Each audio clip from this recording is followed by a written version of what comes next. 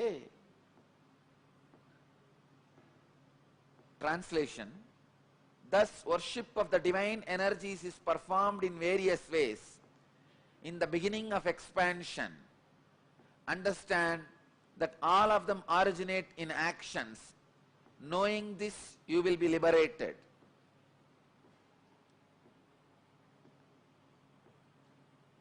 Sri Krishna is revealing some of the mystical secrets.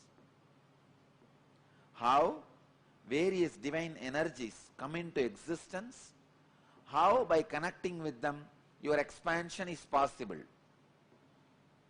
Please understand, one example I wanted to give. Brahma, in Hindu stories, Hindu Purana, Brahma becomes egoistic. So, Shiva's extension comes out as Kala Bhairava and cuts Brahma's head, removes the ego of Brahma and makes Brahma enlightened.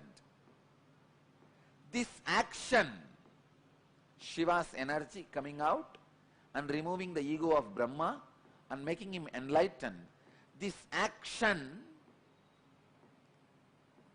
becomes Kala Bhairava.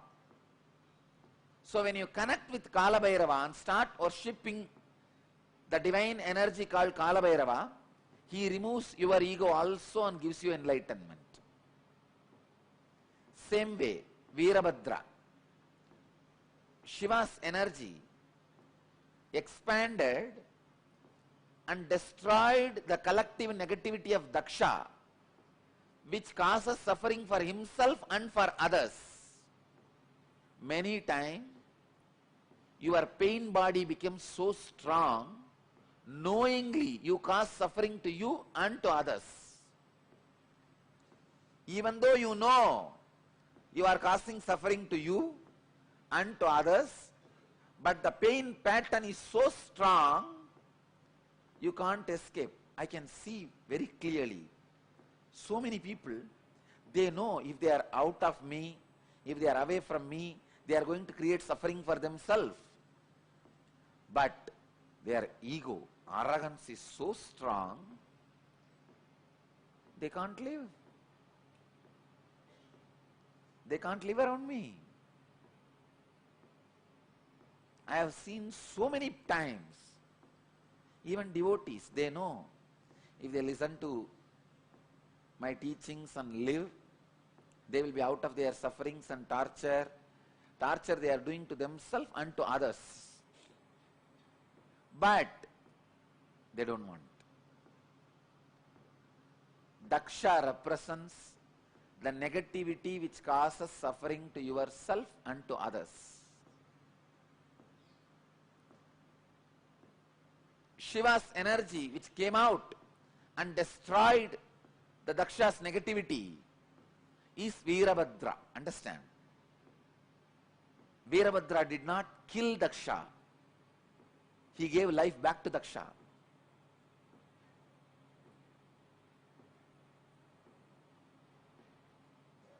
So this energy which destroys your negativity of giving suffering to yourself and to others is called Veerabhadra. If you connect with this divine energy and pray, feel connected, you will see in you also the pain body, the patterns which create suffering for yourself and others will be destroyed. It's a beautiful verse. Evam bahuvitaha yajñaha vitata brahmano mukhe karmajan viddidan sarvan evam jnatva vimokshase. Thus, worship of the divine energies is performed in various ways. In the beginning of expansion, understand that all of them originate in actions. Knowing this, you will be liberated. Same way, if you are frozen closed,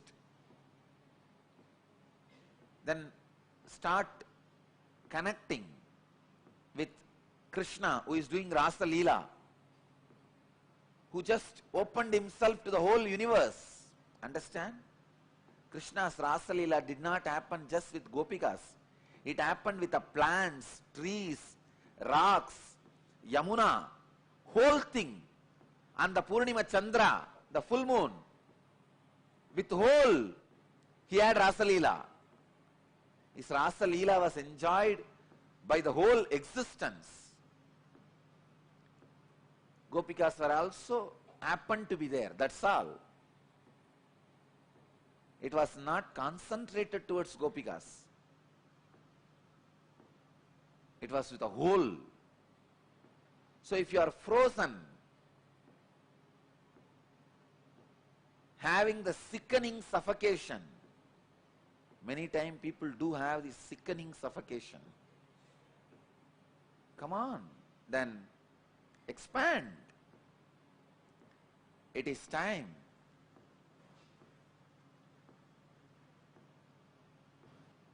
You meditate on Rasa Leela Krishna.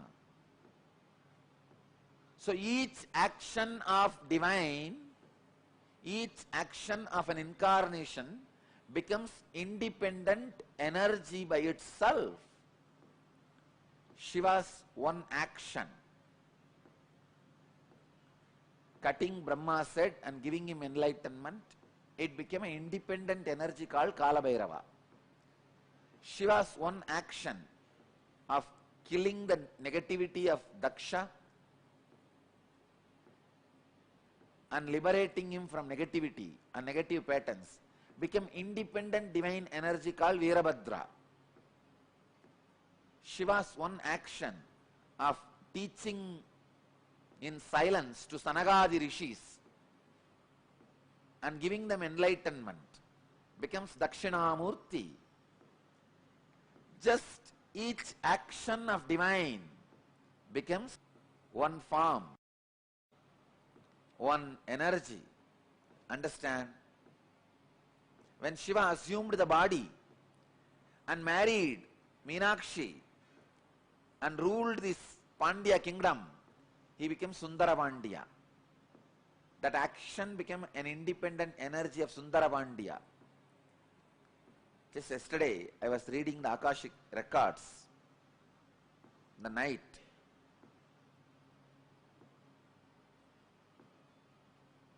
I verified again and again. Earlier when I was seeing, I felt he has taken 3 bodies. Yesterday I saw he has taken more than 11 bodies. Only to play in and around Madurai. Please understand, in this way, no other geographical place is equivalent to Madurai,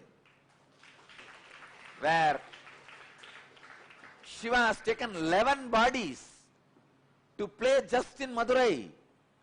See, in one body he has played in many places. That record is there. When he assumed one body, he has gone to many places and did his leelas. In one body, doing leelas in 11 places, there are enough records. But 11 bodies to do leelas in one place, only in Madurai's history, the record is there. More than 11 bodies he has assumed at different times to play the leelas. The leela he performed, the first body he assumed to perform the leelas in Madurai is marrying Meenakshi. To marry Meenakshi and all the leelas related to that time, marrying Meenakshi and bringing Vaigai to Madurai, all those leelas were performed in one body. That body is directly under the Sundareshwara's linga. In the main Garbha Mandir, under the Sundareshwara linga, that body is resting. It is there in Jiva Samadhi. And second, he has assumed one more body to build embankment for Vaigai river and converting all the foxes into horse to save his disciple, Manikavasagar. All those leelas, around 40 years he was in that body and performed many leelas. That body is resting in our property near Dinamani Takis. There is a place in Madurai, near Dinamani Takis, there is a Samadhi inside Madurai Adinam property. It is called Sundaranar Samadhi. And Sundarananda's Jiva Samadhi, people used to think it is one of the 18 Siddhas. It is not one of the, of course, it is one in the 18, but Shiva himself assumed the human body and performed. 40 years he was in that body. That body is resting in Madurai, the place Dinamani Takis, opposite to that Takis, there is a property, belongs to Madurai Adinam property. There he is resting. And the third body, which he assumed to give sugar cane to stone elephant, and stone elephant ate that sugar cane. For that Leela, he assumed one more body that is there inside the temple under the Samadhi of, under the shrine of Ellamalla Sittar. Under his Murti, that third body is there. Still, I am not able to trace the other places of the remaining 8 bodies. I could see cosmically where are they, but in the Madurai map I am not able to pinpoint where the remaining 8 bodies are. Soon I will study the Madurai map and overlap my cosmic map on Madurai map and give you guys the exact points where the bodies he assumed are resting and radiating. I tell you, if you see from this angle, no other place, even in Kailash, is only one body is resting. There are 1 lakh enlightened beings' bodies are resting. That is different. But his own, the body which he used, only one body is resting. In Varanasi, 2 bodies are resting. Even in Thiruvannamalai, only one body, Arunagiri Yogeshwara's body, only is resting.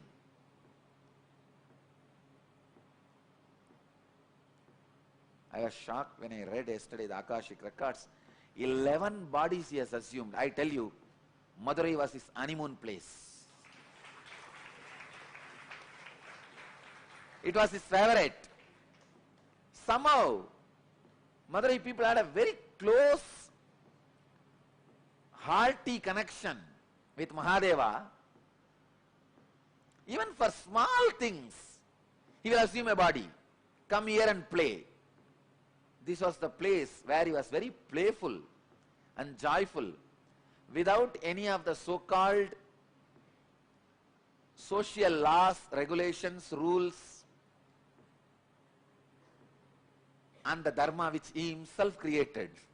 Here, he has broken the laws he created as per the planets. He has changed the planets for Madurai people. He has changed the teachings for Madurai people. He has changed the social laws for Madurai people. He has broken all the moral rules for Madurai people. He has done everything possible. Socially accepted, unaccepted, legal, illegal, dharmic, adharmic. In which Shastra it is dharmic? You convert the wolves into horses and sell them, and after you sell and go away, all that fellows, they become overnight, they become again wolf and bite and kill all the remaining horses who are there. And that poor king is now pauper. In which dharma it is accepted? In which Shastra it is accepted? He has done everything possible. He comes down as a worker for the old lady, saying that, see, once there was a flood, huge flood in Vaigai river, and king ordered all the citizens of Madurai should take up one portion and cover it with mud and build an embankment. So all of them have taken up one portion. One old lady, Vandi, her job is that making idli and puttu. Puttu is those days breakfast. She will make all this and sell for people. Still now, in Madurai it is a very popular business. Go out in the night, you will see hundreds of shops. The outside street, they will be making these idlis and selling, breakfast and selling. It is still their tradition. Now it is called Kushbu idli. In those days,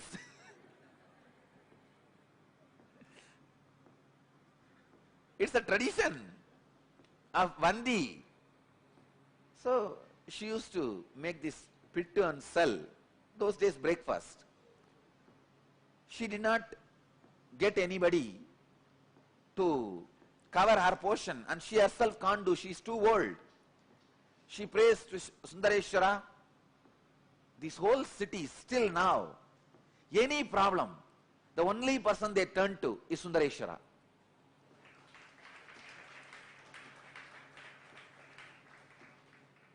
They don't trust anybody else. They just turn towards Sundareshwara. And she's the old lady. She can't get a worker to fill her portion, to do her job. She turns towards Sundareshwara. Oh Chokkanada, Sundareshwara. This guy could have just one thought, the whole Vaigai would have built, add embankment automatically. He does not do that. He comes down, assuming human body and bargaining with that lady. You should give me the pittu as much as I want, but I will work only for 3 hours. He says, I will work only for 2 jama. Sorry, 2 muhurta. 1 muhurta is 1.5 hours. I will work only for 2 muhurta, but you should give me as much as I want. This poor lady, she doesn't have anybody else. So she says, all right, go ahead. You can see what is puttu. Come on, show me. This is puttu.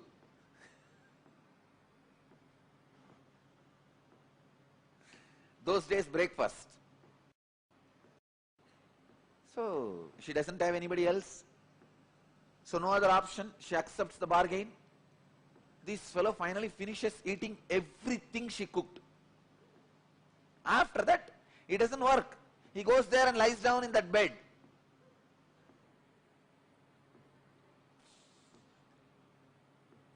So he goes and lies down in the banks of Vaigai.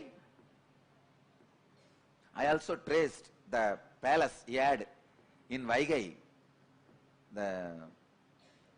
Just in between, the mid of the water, he had a palace where he used to drink with that, all the bhutas.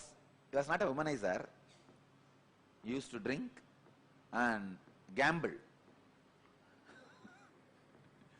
He will have all these bhutas around and they will play the dice. He will gamble with them. Finally, what is there? Finally, he will cheat all of them. And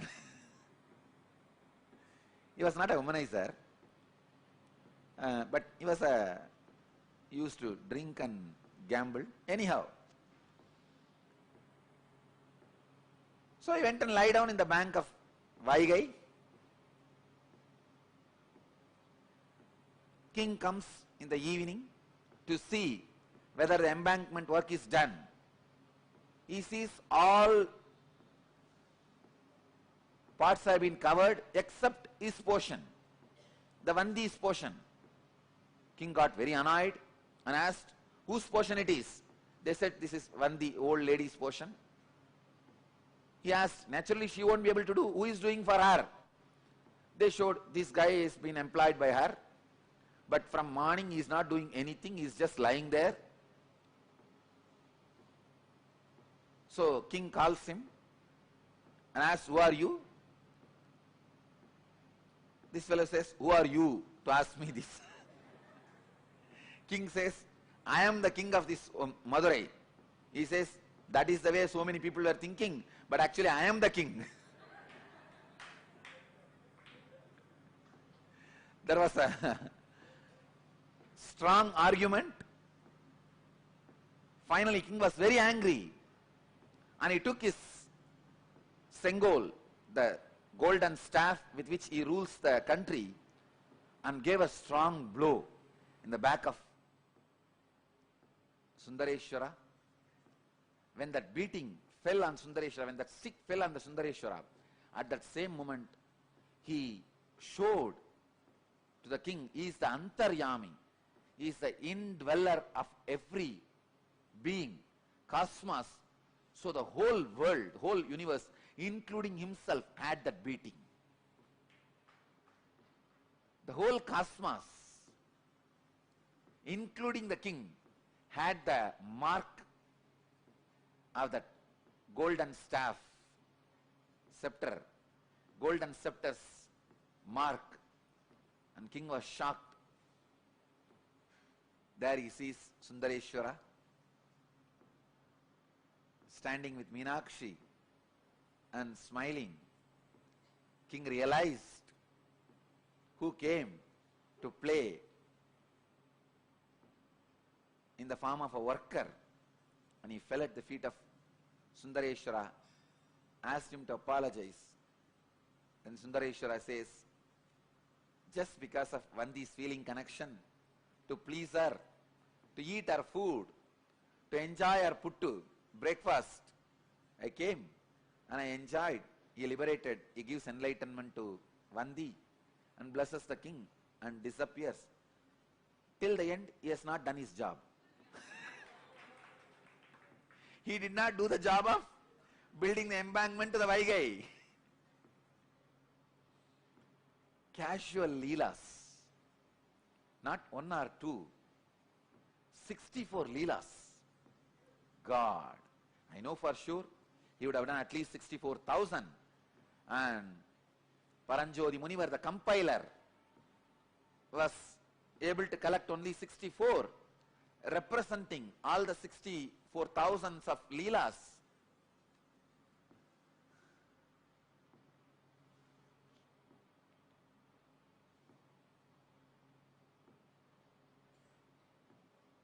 The body with which he has performed this leela, especially blessing the Vandi and converting the wolves into horses, foxes into horses, that season, around 40 years he has performed some more leelas. That body was used by him for 40 years. That body is resting in Madurai Adinam's property.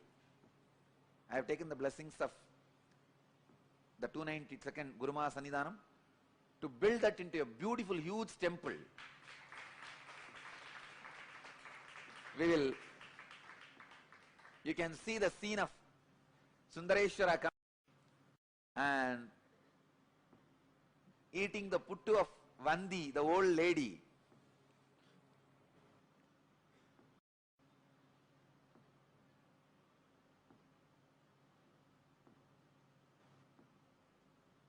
When I remember, God, this very land, he has taken 11 bodies and walked. These very roads, he would have walked and sold the firewood.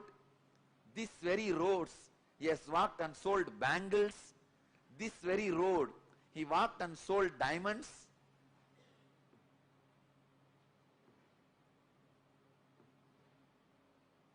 I'm really going crazy. This very Vaigai, he created this very Vaigai. He himself came and built embankment, at least acted as building embankment.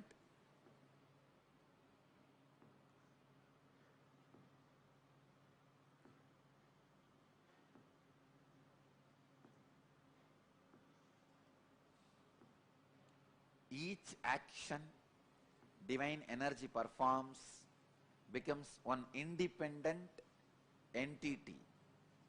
If you connect with that energy, he gives you the same blessing. Understand? Sundareshwara is the energy of Leela, playfulness. Ask him whatever he wants. He has broken all the rules. See, there is a law. Only a human body can radiate enlightenment, experience enlightenment. He has broken everything. He has given enlightenment to pigs. He has given enlightenment to bird. He has given enlightenment to cuckoo. He has given enlightenment to swan.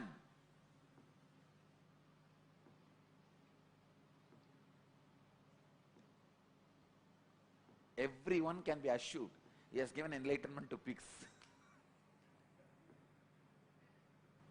What a Leela. Sundareshwara. Bhagavan explains, Sri Krishna explains in this verse how each action of divine becomes independent existence, a divine energy. Shiva danced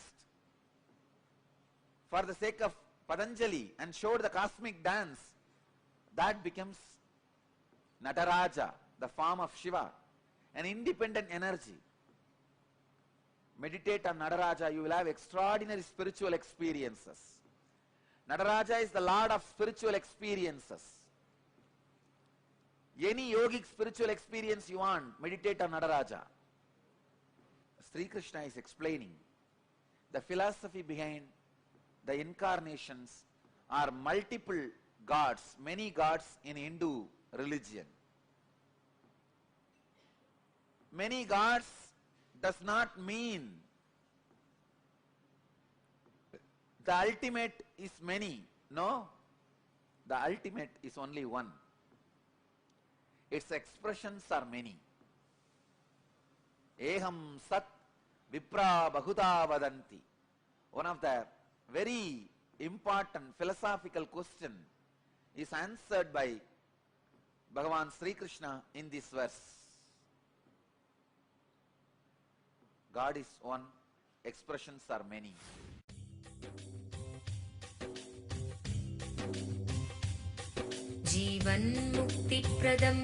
Paramahamsa Nithyananda, a rare living incarnation, is named among the world's 100 most spiritually influential personalities today.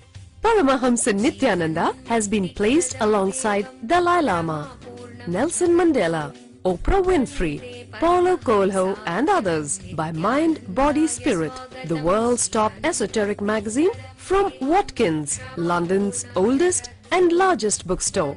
A yogi by birth, he has been expressing his power of enlightenment since birth. He has authored more than 500 books in Tamil and English. Translations of these books are available in 26 languages in Telugu, Kannada, Malayalam, Hindi, Sanskrit, Gujarati, Oriya, Bengali, Marathi, French, Malay, Polish, Portuguese, Italian, German, Danish, Spanish, Russian and Chinese. He is also an exemplary speaker with over 10,000 hours of profound life solutions through his discourses. Social services such as Annadan, free medical care, free educational services with ashrams, schools, temples, hospitals established in more than 140 places around the world, offering exceptional services. A powerful spiritual healer who has healed millions of people of diseases from migraine to cancer. A Kriya Yogi who has formulated Kriyas for physical health and mental well-being, benefiting thousands. A living master who offers practical solutions for our everyday problems. He is the founder and spiritual head of Nithyananda Dhanapeetham, a spiritual powerhouse who has revived the sacred Vedic tradition by establishing Vedic temples in places like Los Angeles, San Jose, Seattle, Toronto, Ohio, Oklahoma, Phoenix, St. Louis, Malaysia, Brazil, Paris, Guadeloupe, Dallas, New York, New Jersey, Atlanta, Calgary, Vancouver, Singapore, and places in India like Bengaluru, Hyderabad, Tiruvannamalai, a spiritual guru for 10 million followers, an incarnation who transmits the highest spiritual energy through initiation, a contemporary yogi who has revived the Vedic science of yoga worldwide through thousands of yoga centers, an adept in Ashtamahasiddhis, mystical yogic powers, who has effortlessly awakened the Kundalini of thousands and graced them with spiritual powers, a dynamic young guru who is an inspiration for thousands of youngsters, India's most watched spiritual guru online, a beacon of spiritual light who has triumphed over the forces of religious terrorism and political persecution. Paramahamsa Nithyananda is an eternal Kalpataru, blessing the world with the boons of material abundance and spiritual enlightenment. स्वागतम् आनन्दानुभवास्वादं सर्वरोगनिवारकं वन्दे पापविनाशक्तं नित्यानन्दाय स्वागतं नित्यमुक्तं निर्विकल्पं ध्यानलोकप्रदीपकं वन्दे शान्तमयं बन्धं नित्यानन्दाय स्वागतम् आनन्दगन्धसञ्चारं सर्वोपाधिविनिर्मुक्तं वन्दे ज्ञानालयं नाथं नित्यानन्दाय स्वागतम्. Let you all achieve, experience, live, express, radiate, share and explode in eternal bliss. Nithyananda. Nithyananda Dhyanapitham, Nithyananda Nagar off Mysore Road, Bidadi, Bangalore 562109. Contact 097422033111. www.nithyananda.org. www.youtube.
by the word Kailasa. Listen intensely. Enlightenment ecosystem, literally enlightenment itself, in your own home, wherever you are. If you cannot come to Kailasa, it's okay. Kailasa can come to you. Kailasa coming to you is Kailasa.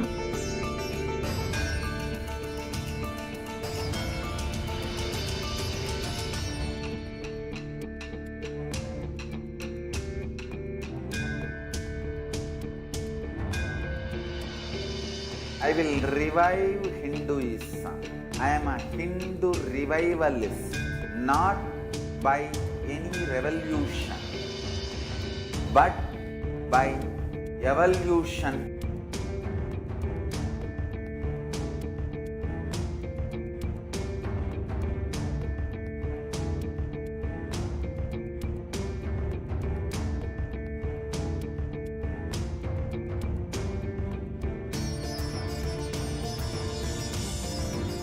And setting model communities.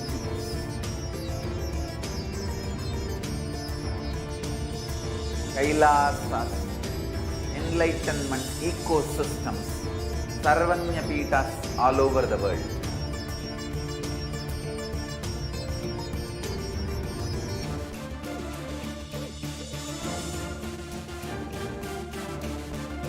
All powerful cognition, knowledge, only when you live, power manifestation and possibilities manifestation happens.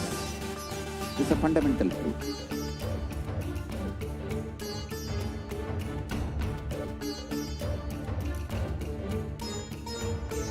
Hinduism cannot live exclusively as one sampradaya. No. All sampradayas of Hinduism is an ecosystem.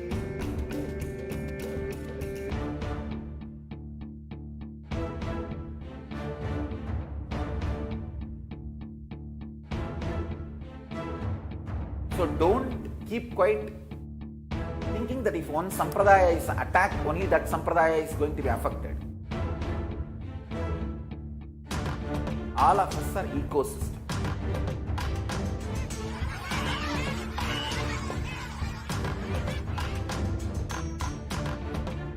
I invite all of you to get involved. Nithyananda, welcome back, dear viewers. So let us now enter into the next segment, where we will understand the 64 leelas of Lord Sundareshwara. Sundareshwara is known for all of his leelas, all of the divine plays that he enacts just to shower his love, his compassion, his grace on his devotees. So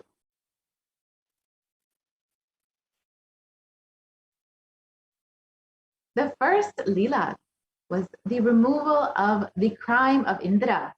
And Indra was the king of the gods and was engaged in attending to the dancers of his paradise when his guru, Brahaspati, came to see him. And Indra was so very absorbed in his pastime that he did not pay proper attention to the guru, nor did he rise to bow down to the guru. Brahaspati departed in great anger, and in the consequence of Indra's indifferent attitude towards his guru, he had to lose all his prosperity. And before that, the sympathy of his guru. Having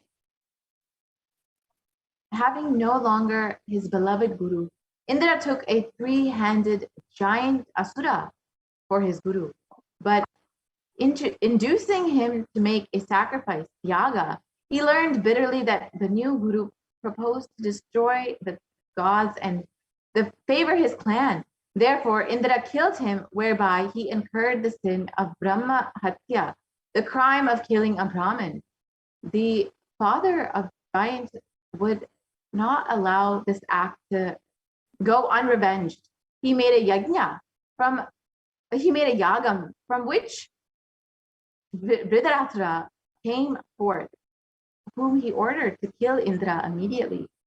The latter struck the giant, but finding that he could not kill him, hid himself in a lotus flower. He then went to Brahma and was directed to a place where an old Brahmin named Sachi had long been performing penance and was advised to take his shoulder bone, which would suffice for the object in view, since it was molded of a good number of powerful weapons that were entrusted to him. The old Brahmin gladly gave up his life, and Indra, taking his shoulder bone by its aid, killed the Asura. Hereby, the sin of the Brahmahatya was doubled, and in consequence of its burden, Indra again concealed himself in a lotus flower. And a council of Brihaspati, Agastya, and many other sages advised Indra to go to earth and to bathe in the rivers to remove his incompletions. And he did this without success. He came to the forest of lily, the Kadamba trees, where suddenly he found his burden removed. And being surprised at this, he commanded search to be made around. When the search was done, a lingam was found. The emblem of Shiva was found under a lily tree, the Kadamba tree, and to which he did puja. And so great was his joy that even his speech became confused. And it was a forest where there was no flowers with which he can make garlands. But on looking, he saw a tank with lotus flowers, of which he made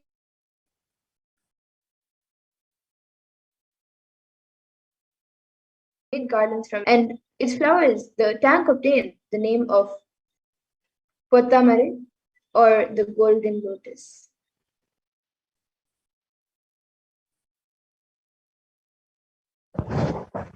And the next Leela of Sundareshwara was the removal of the curse of the white elephant. Durvasa Rishi was once worshipping the said image in Silvanam when he took the lotus flowers and after presenting it to the god, carried it with him to Indra's abode, who was then riding on his white elephant and going to encounter the giant. He respectfully gave it to Indra, who laid it on the head of the elephant between its tusks, but the animal threw it down and trampled it underfoot. For doing so, Durvasa pronounced on it a curse to the effect that it should become a wild elephant of the woods. But as the animal implored compassion, the period was limited to 100 years. In consequence, when the elephant was in the Tili forest, it one day poured water over the lingam, which on inquiry, learning the nature of the case, told the elephant to place it as Indra, lingam at Airavatam. Having done so, the elephant again became the Vahana, or vehicle of Indra. And the next is when the mortal discovers Bhagavan Sundareshwara, and when the building of the town of Madurai in the reign of the first king. So in the first time of Kulasagara Pandyan, who ruled in Manavur, a merchant named Tanan Shayan was knighted in a forest of Kadamba trees. Unable to proceed further, he took rest in the foot of one of the trees, and he was surprised at the sight of an unusual splendor. He was blessed by Bhagavan Sundareshwara with the view, because he had been very virtuous in a previous birth. It was Monday, the gods were performing homage and anointing the image as though it had been the night of Shiva. The merchant bathed in the tank and worshipped the deity, and when the gods disappeared, he saw only the stone image the next day. He went and told the king what he saw. Bhagavan Sundareshwara also appeared to the king the following night in a vision and commanded him to build a temple in the wilderness. The king, finding the vision and the statement of the merchant to be the same, went to the place and had the forest cleared.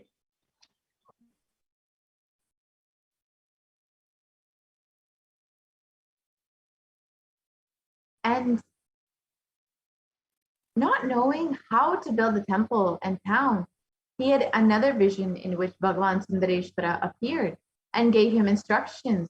Workmen were employed and they built the city with a king's street, a Brahmin street, and also chautries, mandapams, tanks, and more. The city was splendid, with a palace also for the king on the northeast quarter.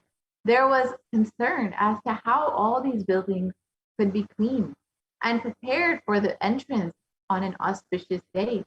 Paramashiva was pleased to remove all the issues by causing Ganga, issuing from the jata on his head, to pour out in the copious stream.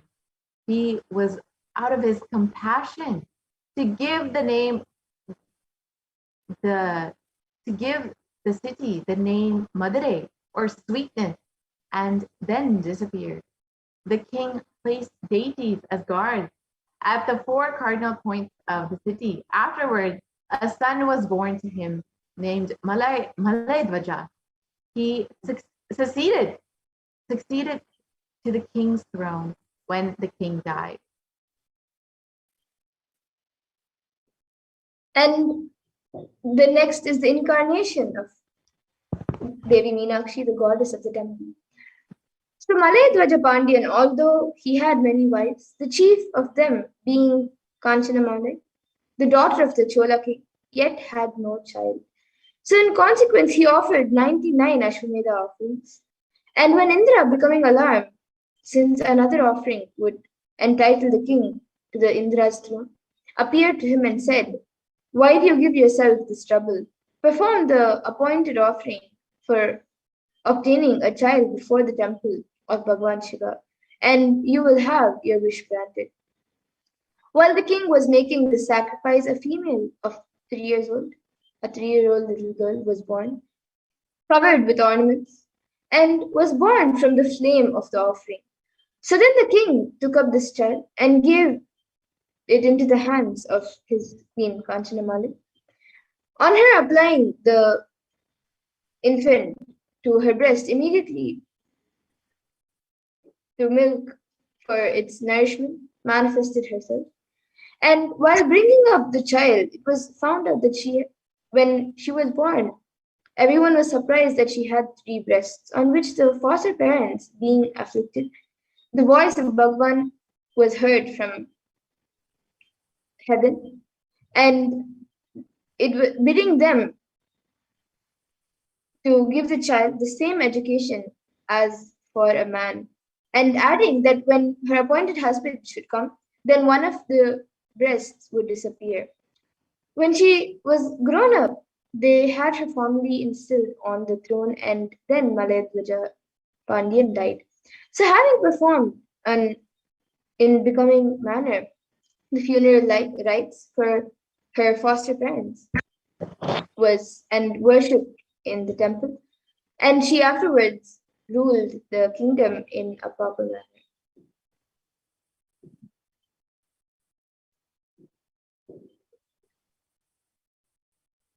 And the next Leela was the marriage of Devi Meenakshi with Paramashiva by the name of Bhagavan Sundareshwara, who we will be having the darshan of very shortly. When the above woman, Tadakai, or invincible, was ruling, her foster mother represented to her the property of marriage, to which she replied that she would assemble an army and go fight with the neighboring kings in order to discover among them her destined husband. Accordingly, her minister, named Samadi, assembled a very large army with which she went and conquered all the neighboring kings. She next conquered Indra and then proceeded to Kailasa, the abode of Bhagavan Paramashiva himself, in front of which she was met by Nandi, the Vahana or vehicle of Bhagavan Paramashiva, whom she forced to retreat. He went and reported the same to Bhagavan Paramashiva as Sundareshwara, who smiling a little and arose and went forth. As soon as he appeared, the third breast on Devi Meenakshi disappeared, at which the warrior princess Devi Meenakshi Shakti herself realized that it was Bhagavan Paramashiva, Sundareshwara, and realized that that was her husband. And the minister claimed, "This is to be your husband." Bhagavan Paramashiva. Sundareshwara told her to return to Madurai where he dwelt, and on Monday he would come to marry her. Desiring all the preparations to be made, all was arranged accordingly, and the gods, superior and inferior, came bringing presents. Devi Meenakshi, was seated beside Bhagavan Paramashiva Sundareshwara on the marriage day. The throne where when Bhagavan Vishnu joined their hands, and afterwards the marriage ceremony was performed amidst the praises and adoration of the rishis and others present. This was a celebration in the entire cosmos, where literally the entire world came for the wedding of Devi Meenakshi and Bhagavan Sundareshwara. Bhagavan Sundareshwara then had a new stone image made for the pagoda as a king, and afterwards ruled over Madurai by the name of Bhagavan Sundareshwara.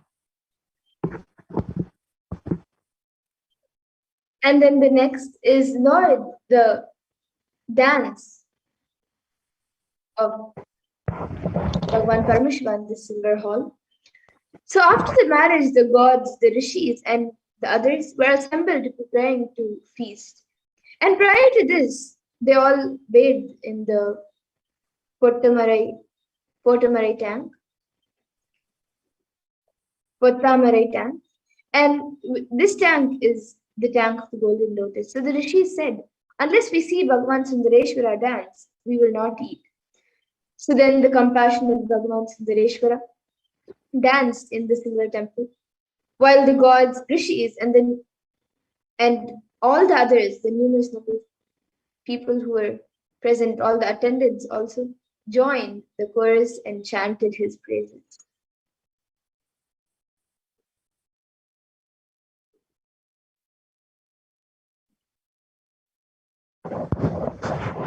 And the next Leela is the insatiable dwarf, Kundotaran. After the marriage feast was over, the mayor of the palace came and said to Devi Meenakshi, "What are the vast quantities of food which you have prepared? Scarcely 1 part out of 1,000 has been consumed. What are we going to do with the rest?" Devi Meenakshi went to inquire from Bhagavan Sundareshwara, who said, "It's true that being a queen, you have prepared so much food, but there are several of my retinue as yet unfed." Whereupon, calling a dwarf named Kundotaran, he directed food to be given, saying that when he should be satisfied, others would follow. He then put within him the Vadamuga Agni, a great fire said to govern the sea. A large pit was dug to receive the various eatables, and the dwarf, emaciated with hunger and fasting, and consumed the mountain of food prepared so rapidly that the eye could not follow him. All being gone, he consumed the unprepared materials of food and still complained of hunger. On this, Devi Meenakshi inquired of Bhagavan Sundareshwara, what was to be done, saying, "It is thus that you fulfill your character of the final destroyer of all things." At this, Bhagavan Sundareshwara smiled with complacency, only stating that so many of his hungry followers were still left without food.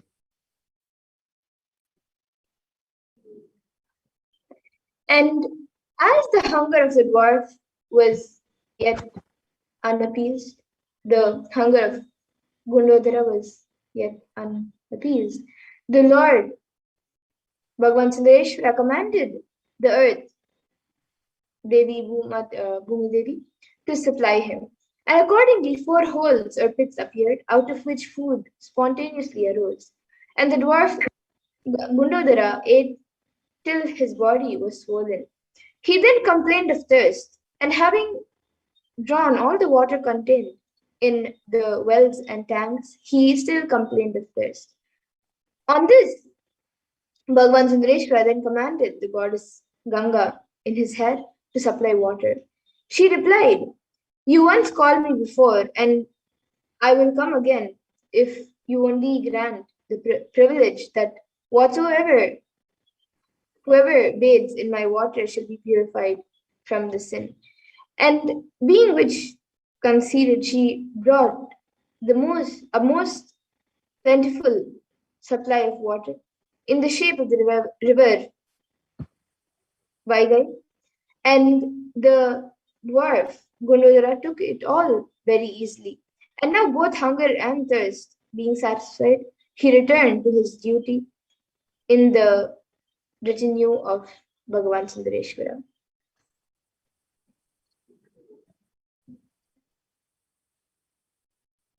And the next Leela was the Leela where Bhagavan Sundareshwara brought the 7 seas together into one place. Among the rishis who came to greet Bhagavan Sundareshwara was Gautama Rishi, who went to pay his respects to Kanjanamalai, queen of the palace and the mother of Devi Meenakshi. She asked him, which was the most excellent penance?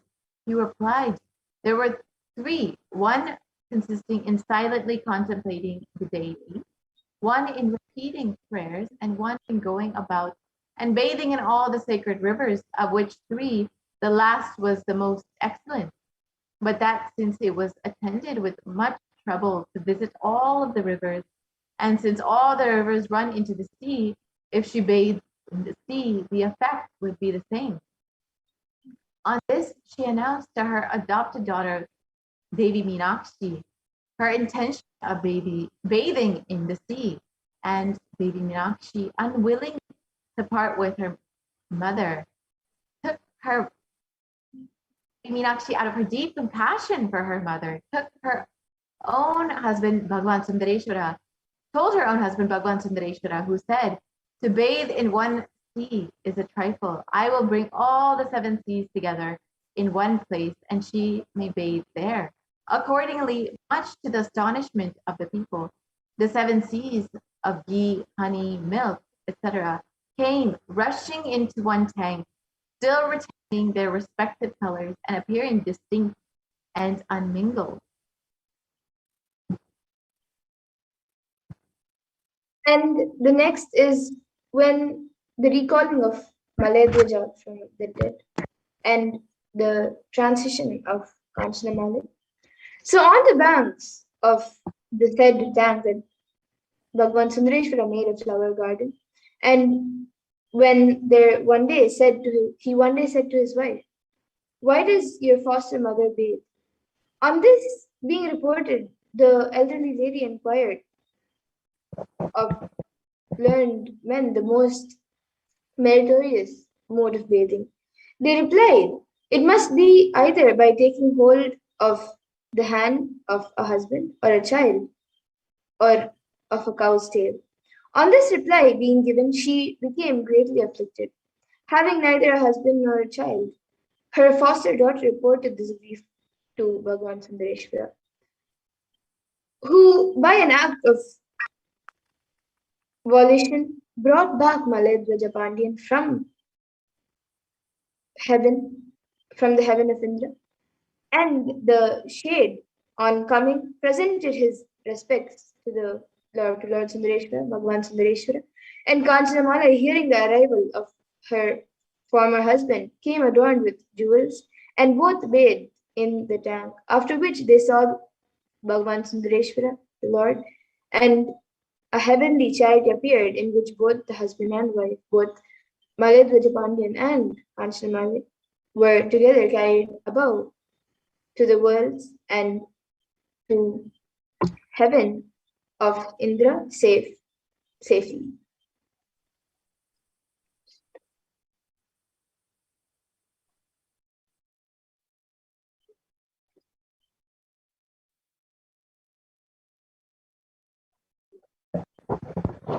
And the next Leela of Bhagavan Sundareshwara is the incarnation of Subramanya as Ukrama Pandian. On one day, the Devi Meenakshi came to Bhagavan Sundareshwara and said, "You have assembled the seven seas and have procured the beautification of my reputed parents.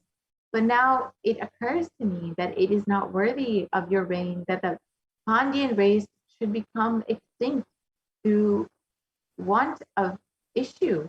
Bhagavan Sundareshwara, whose height and depth Brahma and Vishnu could not discover, reflecting that he had caused Devi Meenakshi to become incarnate in the person of, that he had caused Devi Parashakti to become incarnate in the Nijavatara of Devi Meenakshi, had now himself reigned a long time as Sundareshwara, considered it was not right to leave the Pandian race without offspring, and by a simple bearing the resemblance of Paramashiva,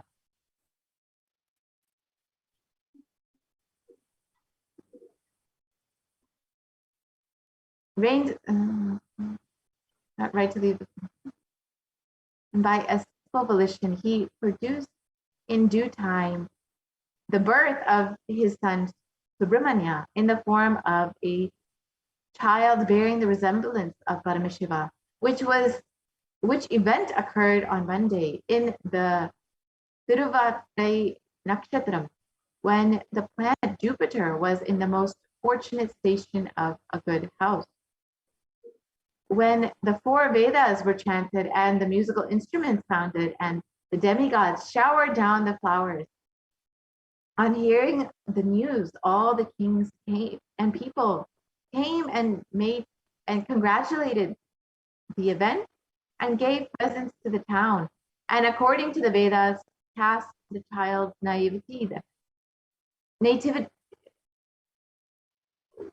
cast the child's horoscope and gave the child the name Ukrama Pandian. And the child was afterwards instructed in all suitable accomplishments by Vihela Bhagavan, Brahaspati himself, and the preceptor of the gods.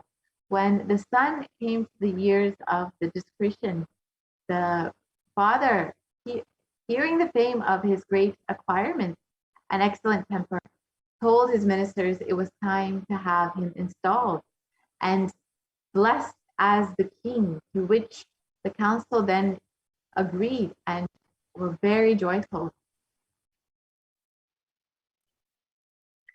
And then the next is when Lord Sundareshwara gets his son married and blesses him with 3 weapons.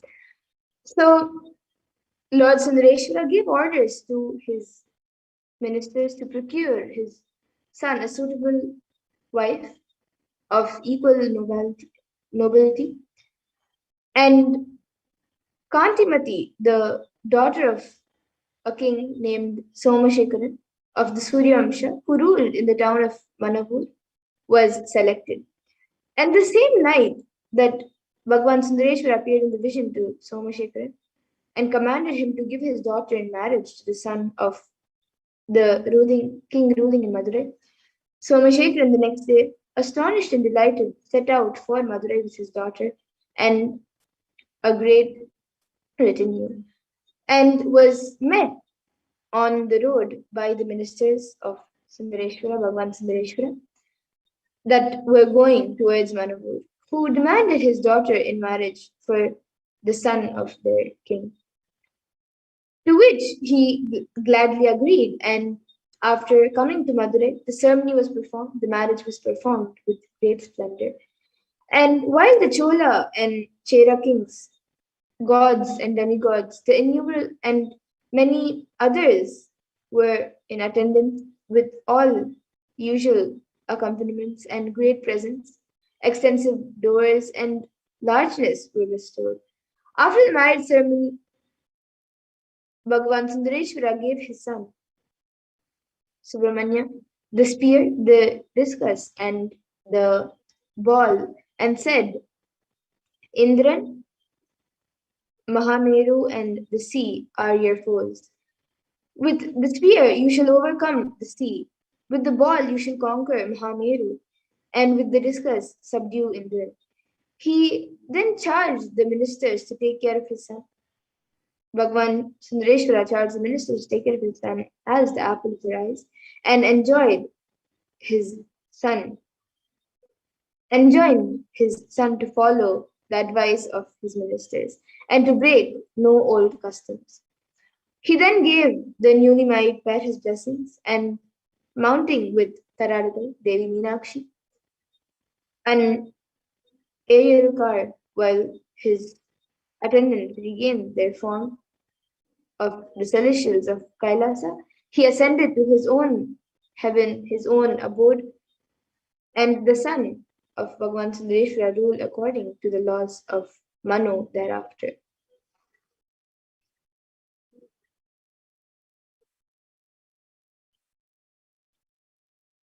And then the next is when when Lord Varuna is compelled to retire by the casting of the spear or javelin. So Ukrama Pandyan made a great sacrifice of 96 Ashwamedha yagams, at which Indra, becoming jealous since his rule was endangered, went to the king of seas, Varuna, and asks him to destroy that country. Accordingly, the sea suddenly came with great noise in the middle of the night to the gates of Madurai. And when the king, Ukrama was awakened by Paramashiva, in the guise of a religious ascetic informing him of the circumstances and attendant dangers, the king, being astonished and without presence of mind, was urged by the vision to lose no time, but employ the veil, as he had been directed, and accordingly he went to cast the spear at the sea, which immediately lost its force and retired because Varuna recognized the weapon of his superior. The king then went to the temple, adorning the Lord, and promised that as far as the sea had come, so much land would be given to the temple, and thus he righteously governed the kingdom.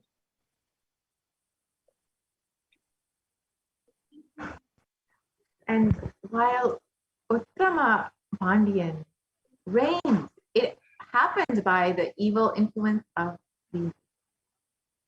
happened by the negative influence of the 9 planets, and that there were no rain, and consequently a great drought occurred in the Pandyan, Chola, and Chera kingdoms. The respective kings went and consulted the sage Agastya, residing on the great mountain called Swatya, who told them of the influence of the planet, and advised them to go and worship Lord Sundareshwara on a Monday. Accordingly, the 3 kings came to Madurai and performed the prescribed fasting and ceremonies on the Monday in the temple. And by the compassion of Lord Paramashiva, they were carried to the Svargaloka, the paradise of Indra. The Chola and the Chera kings took their seats at his footstools, and asking for rain were favorably answered and dismissed. But the Pandyan The king took his seat on the same level with Indra and made no request. Indra was displeased with a semblance of favor and put his neck a very heavy necklace collar, such as the 5 men could not lift, thinking its weight would crush his uncivil guest. But as the Pandyan king wore it without any emotion, Indra was astonished and dismissed him, only saying, "You shall be called the bearer of the necklace."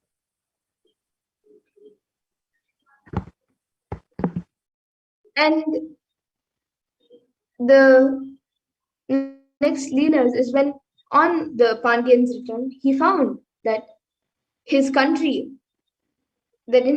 there was no rain, and in consequence of which he went to Mahameru and put around its summit in chains and brought them to water his kingdom. Indran, incensed as at this violation of his proper power, and declared war and took the field as the head of large forces. There was much fighting on both sides, and many people were slain also, until Ukramapandian, with his disguise, struck off Indra's crown.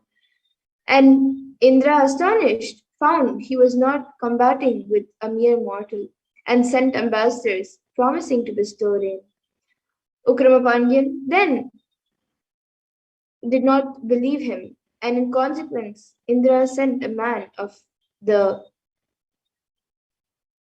Leela caste to become security for rain, hence called Kararai Kata Velela, or waiters for rain. And then the king realized the clouds from confinement, and afterwards, by Indra's command, there was abundance of rain with consequent fertility, and Ukramapandian then ruled the kingdom with justice and liberality.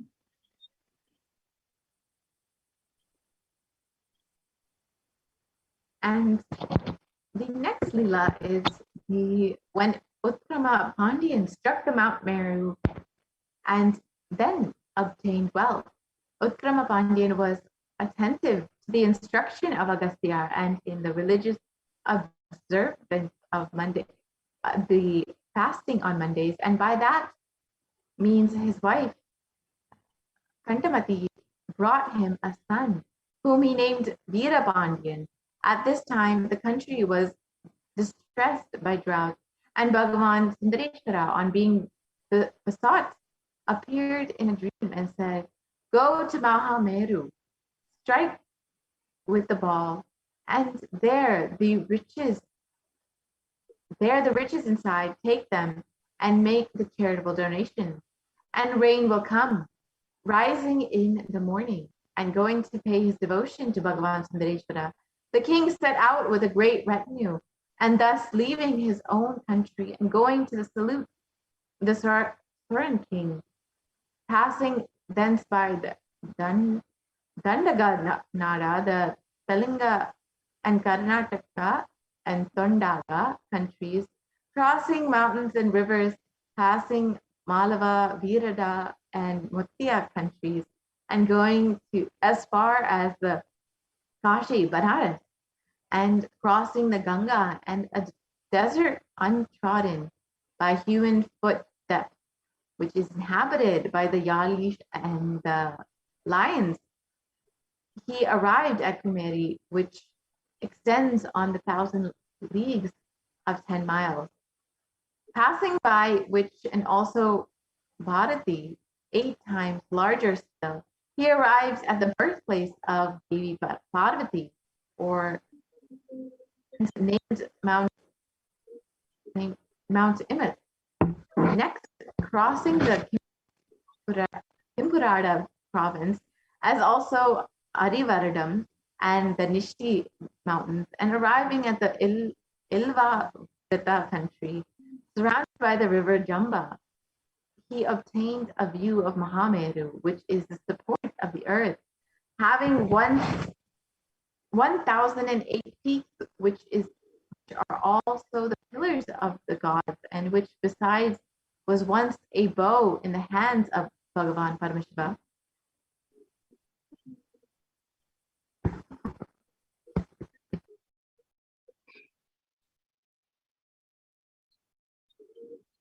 And then, as that was a sacred land, he halted his retinue at a distance, made by himself a circuit of the mountain, and standing on the south addressed its king, saying, O Meru, surrounded by all planets, constellations, and demigods of Mountain King, attend.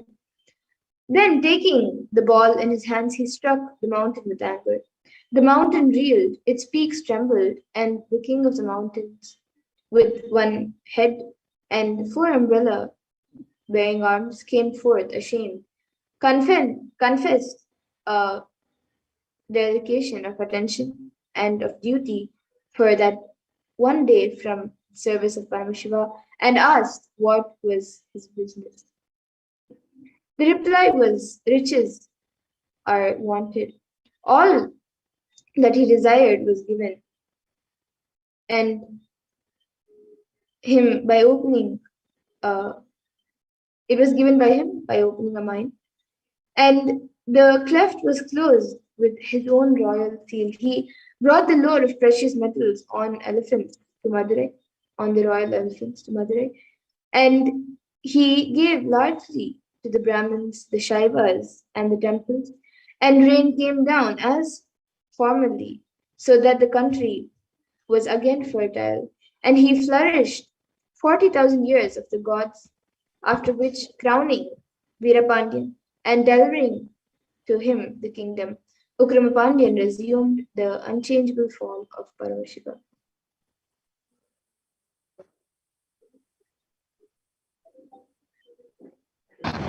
After the destruction of all things by the Pralaya, when the Vedas were produced by the word of Paramashiva himself, the rishis and the Brahmins, wanting to know the meaning, applied the Harabhakti, the worship of Paramashiva, and were directed to go to Madurai and learn from Bhagavan Sundareshwara.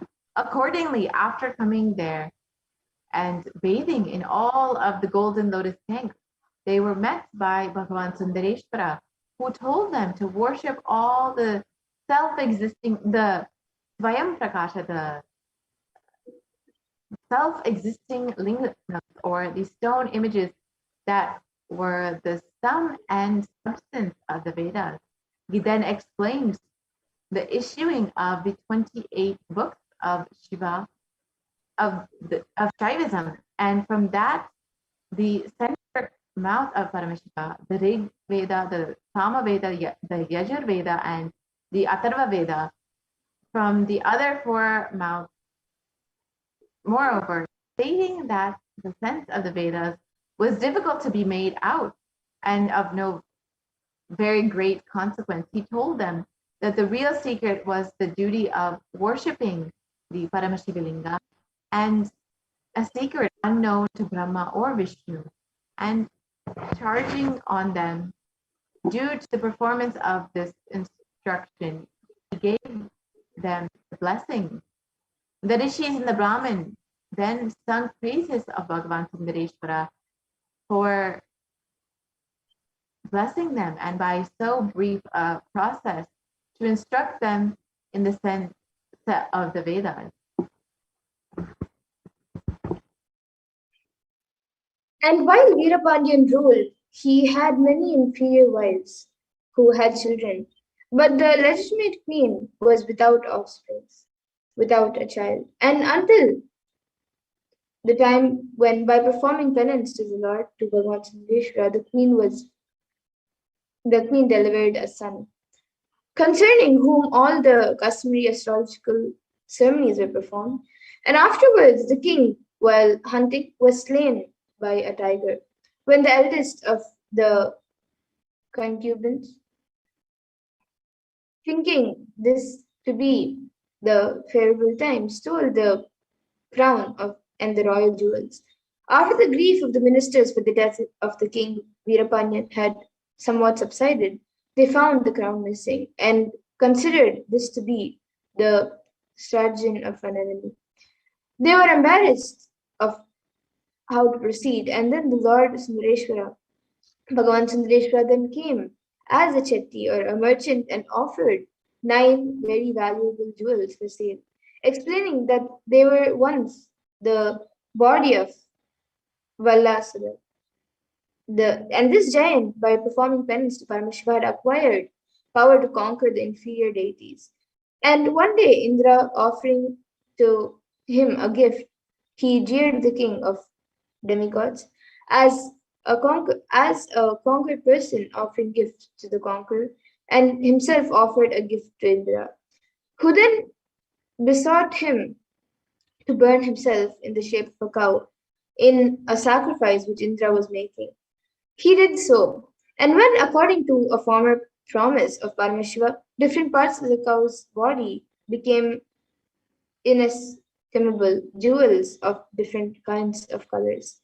And the properties of these jewels were explained by the Chetty, who gave them into the hands of the ministers of Madurai and said, "Thank the Lord Paramashiva," and disappeared. They took the jewels and had a crown made, and with it crowned the young king, naming him Abhishekam, which means anointed. He also recovered the jewels which had been lost and joyfully reigned over the kingdom.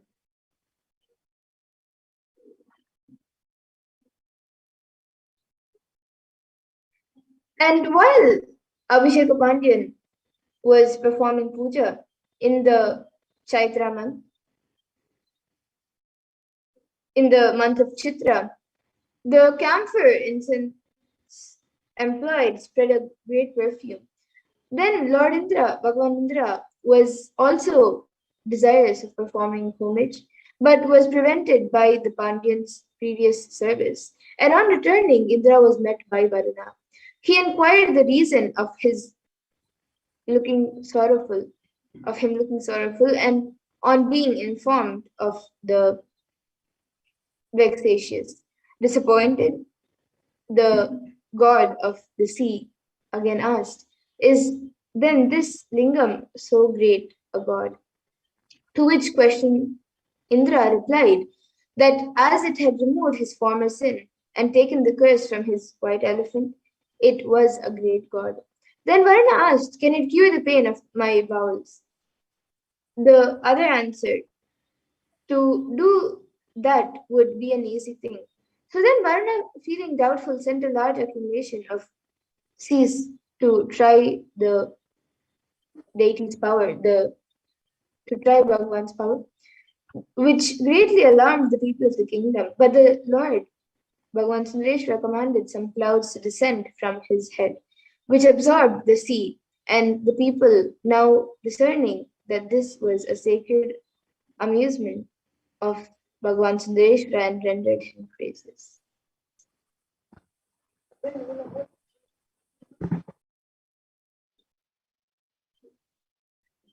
And Varuna, being disappointed and angry, ordered the 7 clouds to go and pour down their contents for the destruction of Madurai. Accordingly, these clouds came and with threatening gloom, lightning, and thunder, and preceded a deluge by sending rain with drops as large as pumpkins.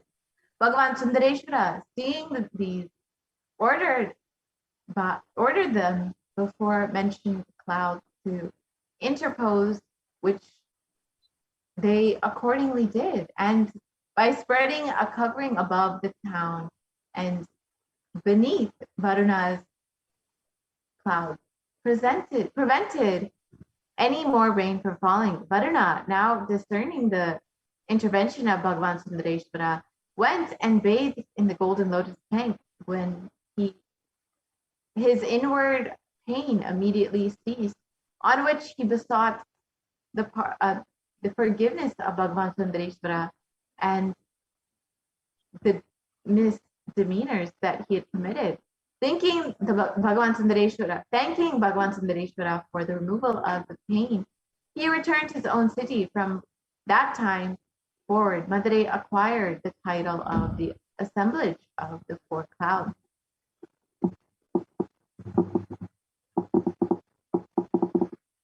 And when Sundareshwara condescended to assume the form of a religious ascetic, this is the next story. So it pleased the Lord to come, it pleased Bhagavan Sundareshwara to come to Madurai in the form of a Siddhar,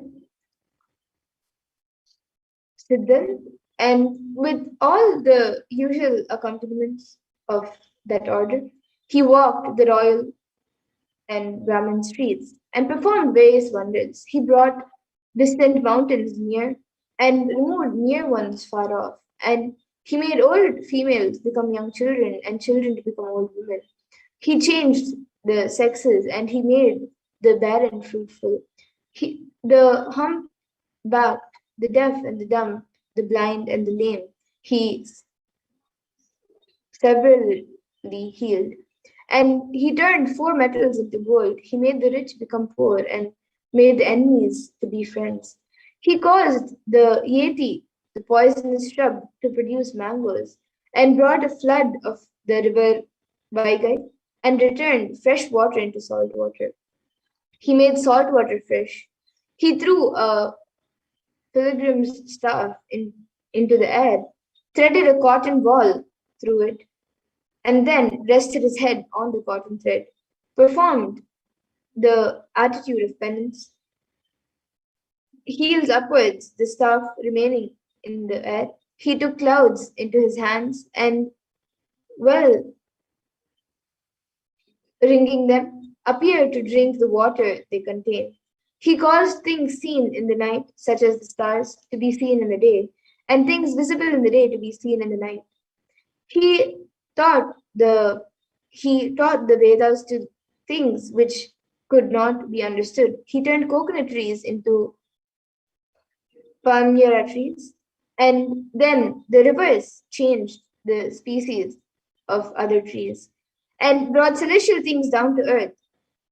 And while thus occupying the attention of people, so that they neglected their employments, the Pandian, hearing of the circumstances, sent his ministers to call the performer of these wonders. They did so respectfully, but the Siddhar said, "What are kings to me?" and refused to go. The king, on hearing of his refusal, only replied, "What has the great in religious sense to do with this?" and remained quiet. Then the Siddha gave the sugarcane to a stone elephant. So, still feeling a curiosity to see the Siddha, the king went accompanied by his retinue. So, but still feeling a little curious to see the Siddha, the king went accompanied by his retinue, as though he would visit the temple, and there he met with the performer. In reply to the inquiries from the king, the Siddha said that he went about as he pleased. Though more accustomed to be in Kaasa, he had displayed various feats in Chidambaram and the other places, and here at Madurai. And especially that he wanted nothing from the king, for those such men as might perform a few feats would receive offered royal rewards, yet he could not perform all things desired. And at this time, the villager brought a sugar cane, and the king, expressing doubt, said, pointing to a stone elephant sculpture on the tower of the temple, "If you can make the elephant and the sugar cane, then eat the sugar cane, then I shall admit that you can do all things and must be our Lord Sundareshwara." On this request being made, the Siddhar glanced a side look at the elephant, which immediately gave signs of life. Then he took the sugar cane from the hands of the king and ate it. And not being content with that, took the garland of the pearls from the king's neck and put it on into his mouth. While the Europeans were busy in attempting to scare the elephant, the king fell at the feet of the Siddha, worshipping him, who then looked again at the elephant, which immediately restored the string of pearls to the king. The Pandian then received many gifts from the Siddha, and after causing his son Vikrama Pandian to be crowned, he attained the lotus feet of Bhagavan Sundareshwara and was again reunited with him in Kailasa.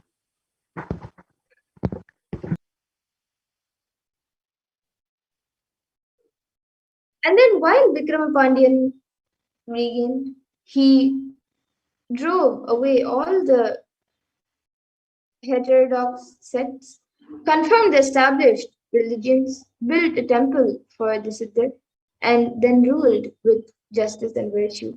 But a Chera king who ruled in Kanchipuram was also of the Samana faith, being resentful and treacherous and envious at the prosperity of the Pandyan kingdom, assembled together 8,000 of this sect of the Chamarals of Anjanam and other lofty mountains, and commanded them to make a sacrifice with a view to effect the destruction of the Pandyan king. Accordingly, they made a sacrifice, the limits of which for the attendance of people extended over 30 kadams or 30 miles. And the sacrificial pit itself occupied 10 miles. Into this pit they poured margosa oil and gingerly oil, fruits of various kinds and flesh of animals, and from the fire of monstrous black elephants were produced, which the king commanded to go and to destroy Madurai. The elephant accordingly proceeded with great noise and rage, and the Chamanals followed. The Pandyan king, hearing of its approach, supplicated the Lord Bhagavan Sundareshwara, who said, "Never mind, build me a mandapam and I will kill the elephant."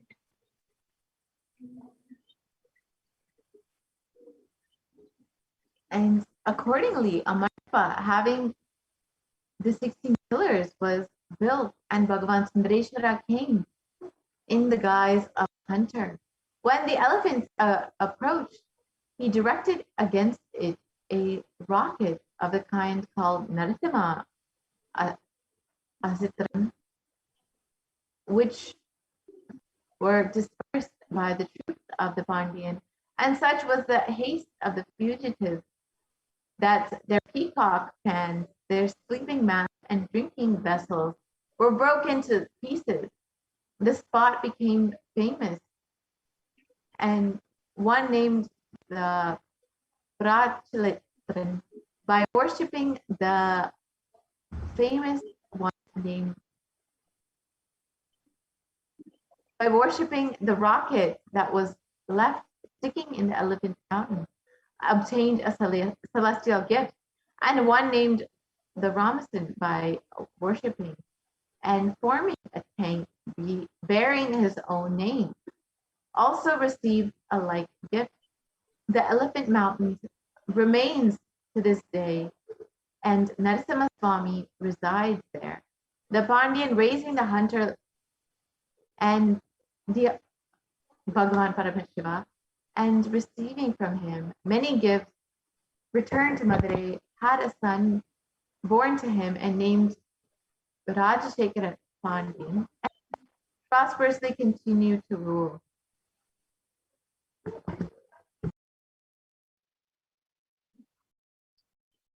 And while Vikramapandian was thus ruling, there was a Brahmin named Virupachi, and his wife's name being Subhavrita was childless, and in consequence they worshipped the seven celestial females, traveled to be in heaven corresponding with the seven rishis, and obtained thereby the gift of a daughter.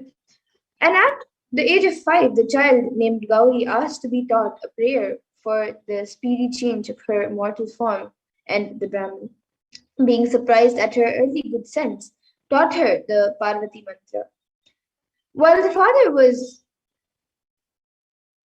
waiting for for a suitable husband, when uh, the Brahmin Virupachi was waiting for a suitable husband, she passed the 8th year of her age without being betrothed, which the Brahmins considered to be a disgrace. And one day, a Vaishnava Brahmin coming to beg alms, the father, which was Virupachi, perceiving him to be learned in the Vedas, bestowed the daughter on him in marriage, with the usual ceremony of gift, and without saying anything on the subject to anyone. The neighbors, on learning the circumstances at first, blamed him, but on further examination found no other fault than that the husband was a Vaishnava and approved the marriage.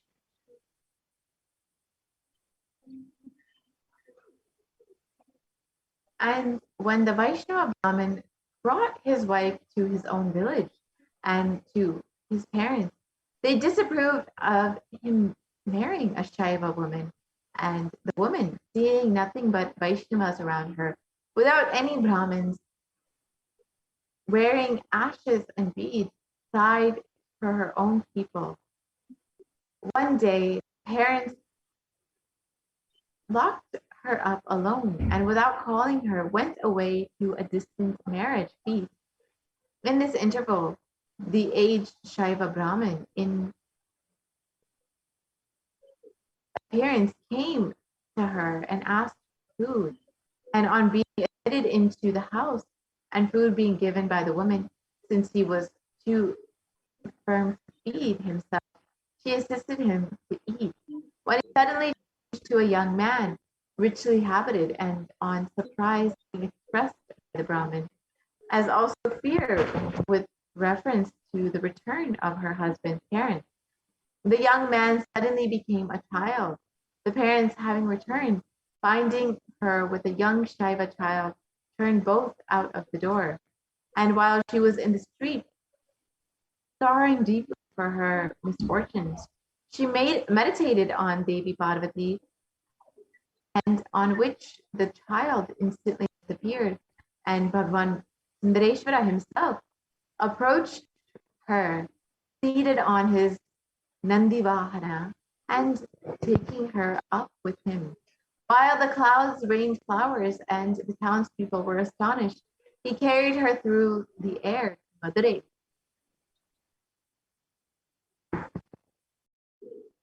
And after Vikrama Pandyan had crowned his son Rajashekara Pandyan and given him the kingdom, there came a learned man from Karaikal, the Sovereign King, and said, "Our king knows the 64 Shastras, but you don't know the Bharata Shastram, art of dancing, Bharata Shastram, the art of dancing." To which objection the Pandyan replied, "Having learned the other 63, I consider it indecorous to learn the other, seeing that the Lord himself condescended to dance in the silver temple. Notwithstanding and disliking the reproach, he set about learning the art and finding it very difficult. He went one day to the silver temple where Bhagavan Paramashiva was standing on one leg and requested that the Lord would change the position of his feet by standing on the other leg, adding while he struck his sword into the ground that if this was not done, he would fall on his sword and kill himself. On this kingly request being made, Bhagavan Paramashiva put his left leg down. He put his lifted leg down and raised the other one, and thus changing the leg on which he stood. And seeing this, the Pandyan bathed in the sea of joy and was greatly rejoiced. He entreated that this changing of the leg might be made publicly to appear to the people, which request the Lord Bhagavan Paramashiva, Lord Nataraja, condescendingly granted.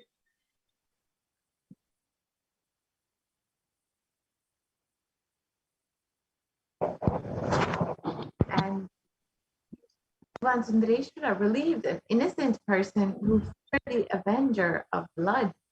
After Rajashekara Pandyan had given up the kingdom to his son Kulottanga Pandyan, the latter married many wives and had a great many children, among the eldest of which was the Anantaguna Pandyan, who was taught all the needful accomplishments. About this time, a Brahmin came with his wife from Tiruvattur, left her being seated under a tree in order to go and fetch water. While he was away, an arrow which had long been suspended in the tree in consequence of the latter being shaken by the wind, descended and penetrated the body of the woman, who instantly died. At the time, a hunter came to repose near at hand under the shade of another tree. The Brahmin, on returning, astonished to find his dead wife, looking around and discovering the hunter, charged him with the crime of murder and took him along with him, together with the body of his wife, to the presence of the king. The hunter, or on investigation, maintained his innocence, but by the consent of the king's ministers, was put to severe torture, and all the people admitted that his countenance was not that of a murderer. The king ordered him to put in irons, and giving the Brahmin a present, bid him go bury to his wife. The king prayed to Bhagavan Sundareshwara and that his doubt might be cleared. At night, Bhagavan Sundareshwara appeared to the king and said, "Go along with the Brahmin and to such a house, to such a chetti's house where there is a wedding, and a doubt will be explained."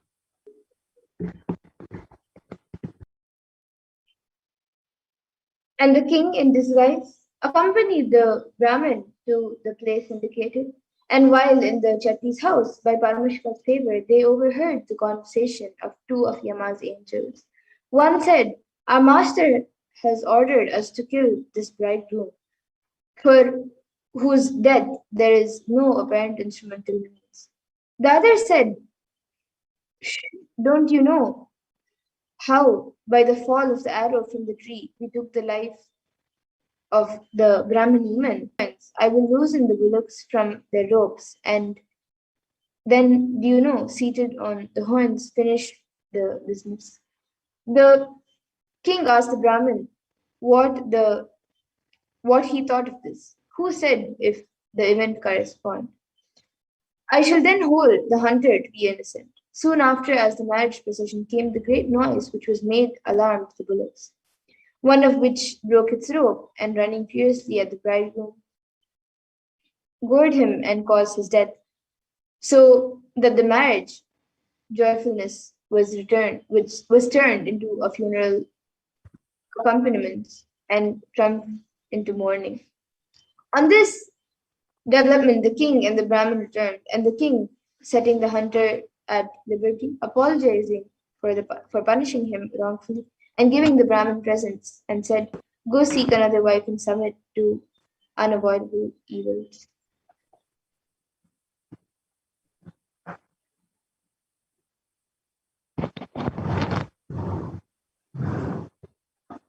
And while Kulottanga Pandyan reigned, there was a Brahmin celebrated for his patience, whose wife was not virtuous, and his son was excessively vicious.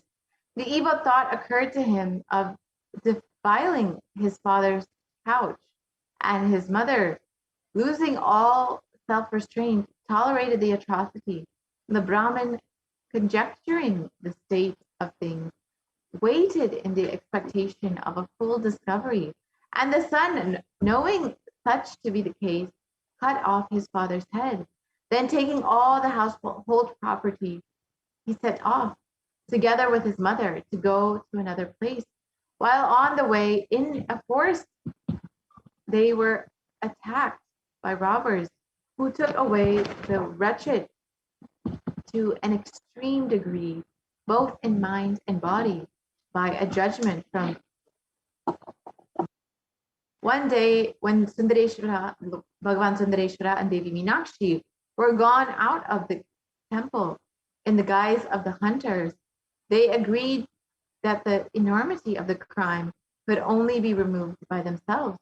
And on the culprits meeting them, he was instructed to feed cows and grass, feed cows with grass, and to bathe daily in certain tank. By following the direction, he gradually resumed the appearance and nature of a Brahmin, according to his birth, and finally attained the highest bliss. The Pandian, hearing of the grace of his deity, celebrated his praise, and the tank acquired the title of the crime removing to still till present day.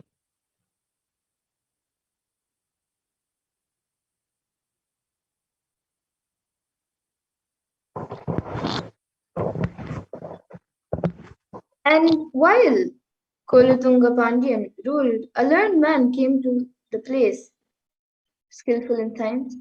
In consequence of his celebrity, a young man sought permission to become his disciple, and being accepted, became at last equal to his master. The evil thought entered his mind of killing his aged guru and carrying off the latter's wife.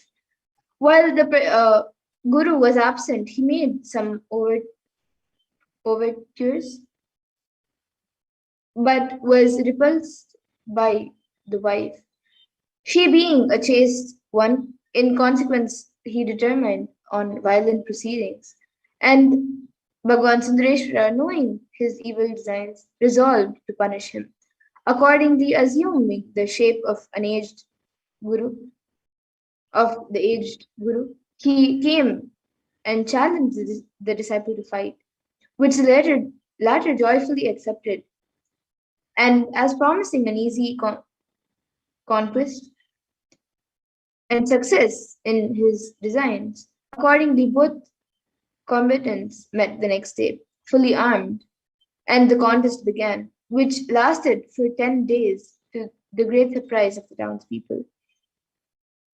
At length, the aged combatant cut out the young one's tongue, cut out his eyes, and cut off his head, and then disappeared.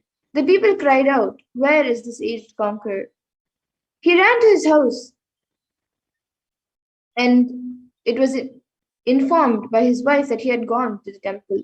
On finding him there, they asked how could he have passed unseen through their midst. He replied, it was not he who had fought, but Sundareshwara, Bhagavan Sundareshwara himself. And the king, hearing of the circumstances, gave valuable presents to the man and his wife, and after crowning his son, Anantaguna Pandyan, he went to the presence of Lord Bhagavan Sundareshwara, and then he left his body.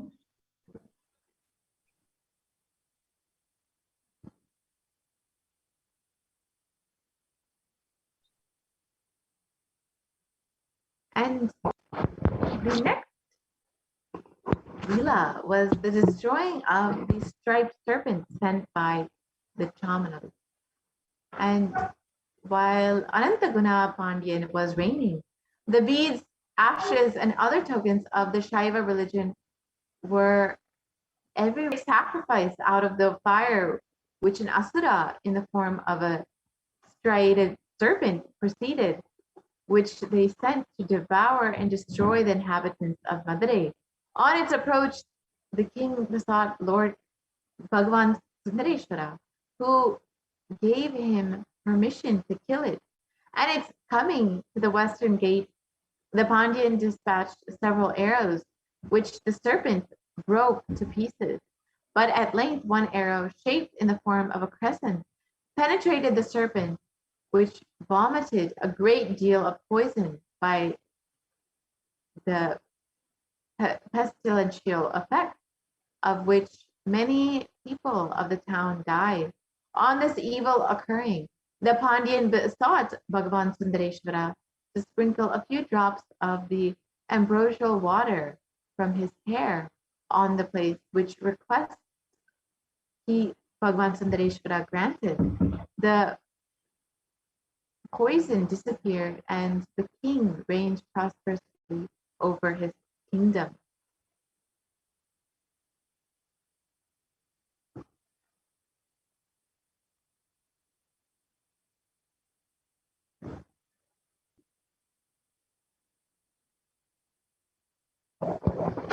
And when the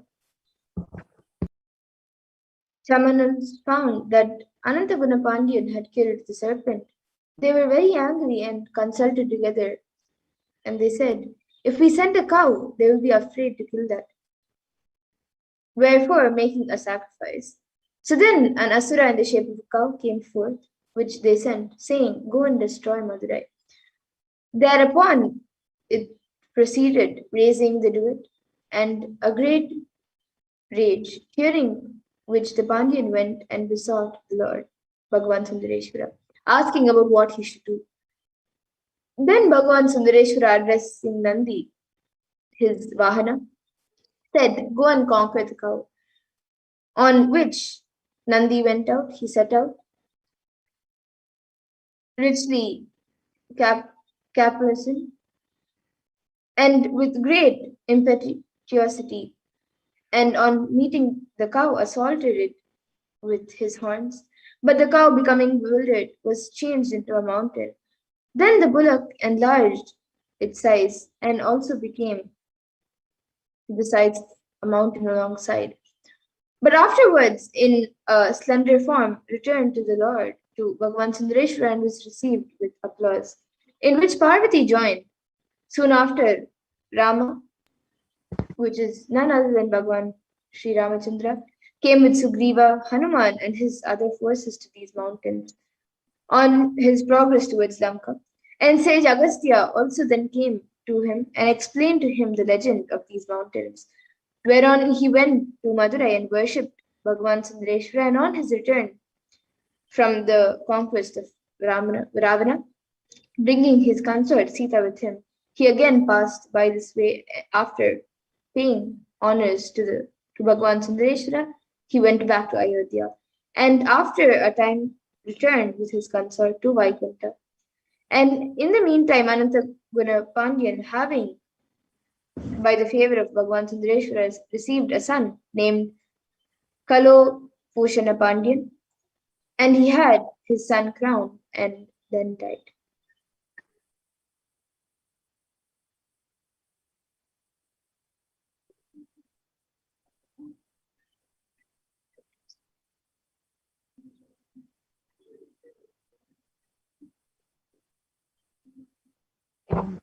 Another Leela was when Bhagavan Sundareshwara came with a great army on account of the Savandra Samuttan general of the Pandyan. The general named Savandra Samuttan was a great devotee of Bhagavan Sundareshwara, and while carefully conducting the affairs of the kingdom, the king of a tribe of hunters who was named the Sept threatened the kingdom with invasion, on which occurrence the Pandyan said to his general, take money from the treasury and raise some more troops. Savandra Samuttan, instead of raising troops, presented all the money to Bhagavan Sundareshwara, expending it in the temple ornaments and feasting the Brahmins and supporting the followers of Bhagavan Paramashiva. And from time to time, put all his masters with excuse. falsely pretending to write letters to neighboring countries for aid. After a month, the king became impatient and said, "Tomorrow all the troops should be here. How is it that I see none arrive?" Urged by the necessity of the case, the general went and made known the matter of Bhagavan to Bhagavan Paramashiva, who replied, "I will come tomorrow with plenty of troops." The general told the king that the aid was at hand, and that the next day a great army appeared. The general then said to the king, "Such a division comes from such a country, with such a one from another," and so on. The king asked, Who is that seated on horseback in the midst of all?" The general said, "I don't know, but this was Bhagavan Sundareshwara, mounted on his Nandi, if being transformed to the appearance of a horse." The king now put himself at the head of his own troops, and while going forth, they were met by a messenger bringing news that the king of the hunters, having gone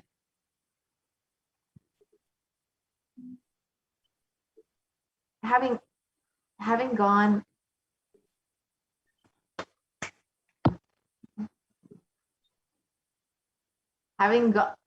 having gone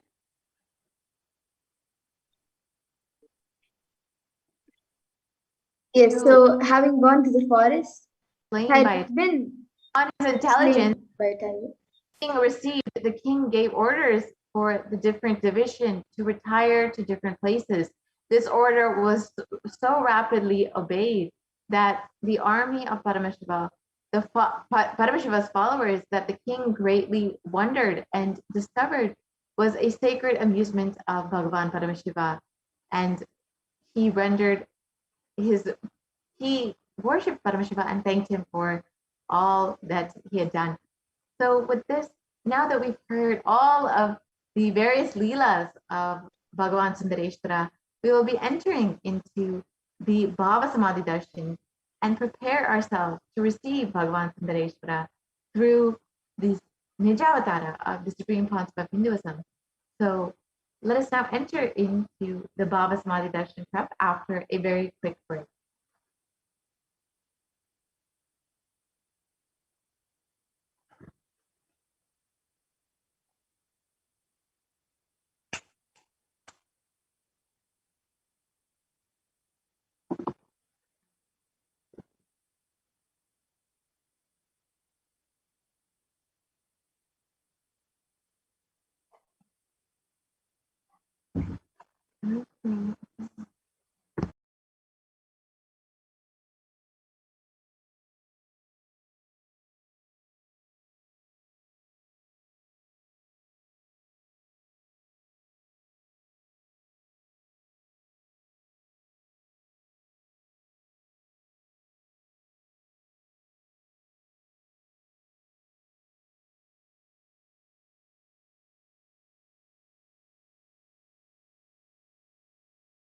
Yes, so we'll enter into the Bhava Samadhi Darshan and we will prepare ourselves for the Bhava Samadhi Darshan and to receive Bhagavan Sundareshwara in just a few moments.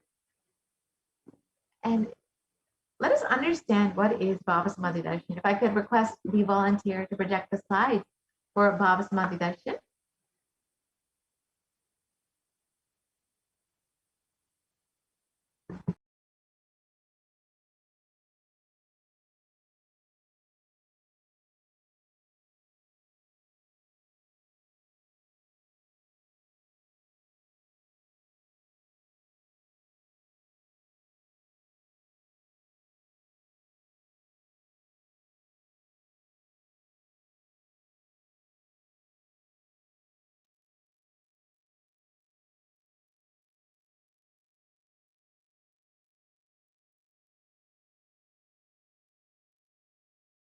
Yes, so let us understand what is Bhava Samadhi Darshan.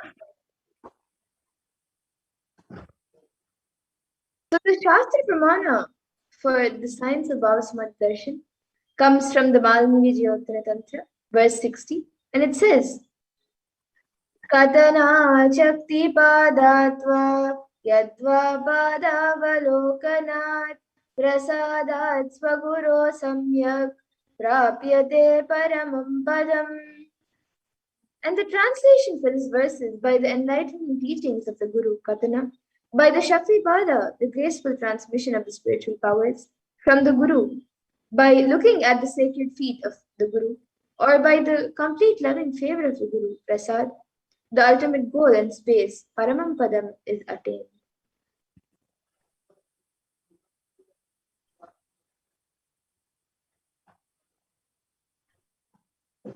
So Baba Samadhi Darshan is not an event in space and time. Rather, darshan happens at the moment when we are lifted out of space and time. During the Baba Samadhi Darshan, our neurons mirror that of the avatar.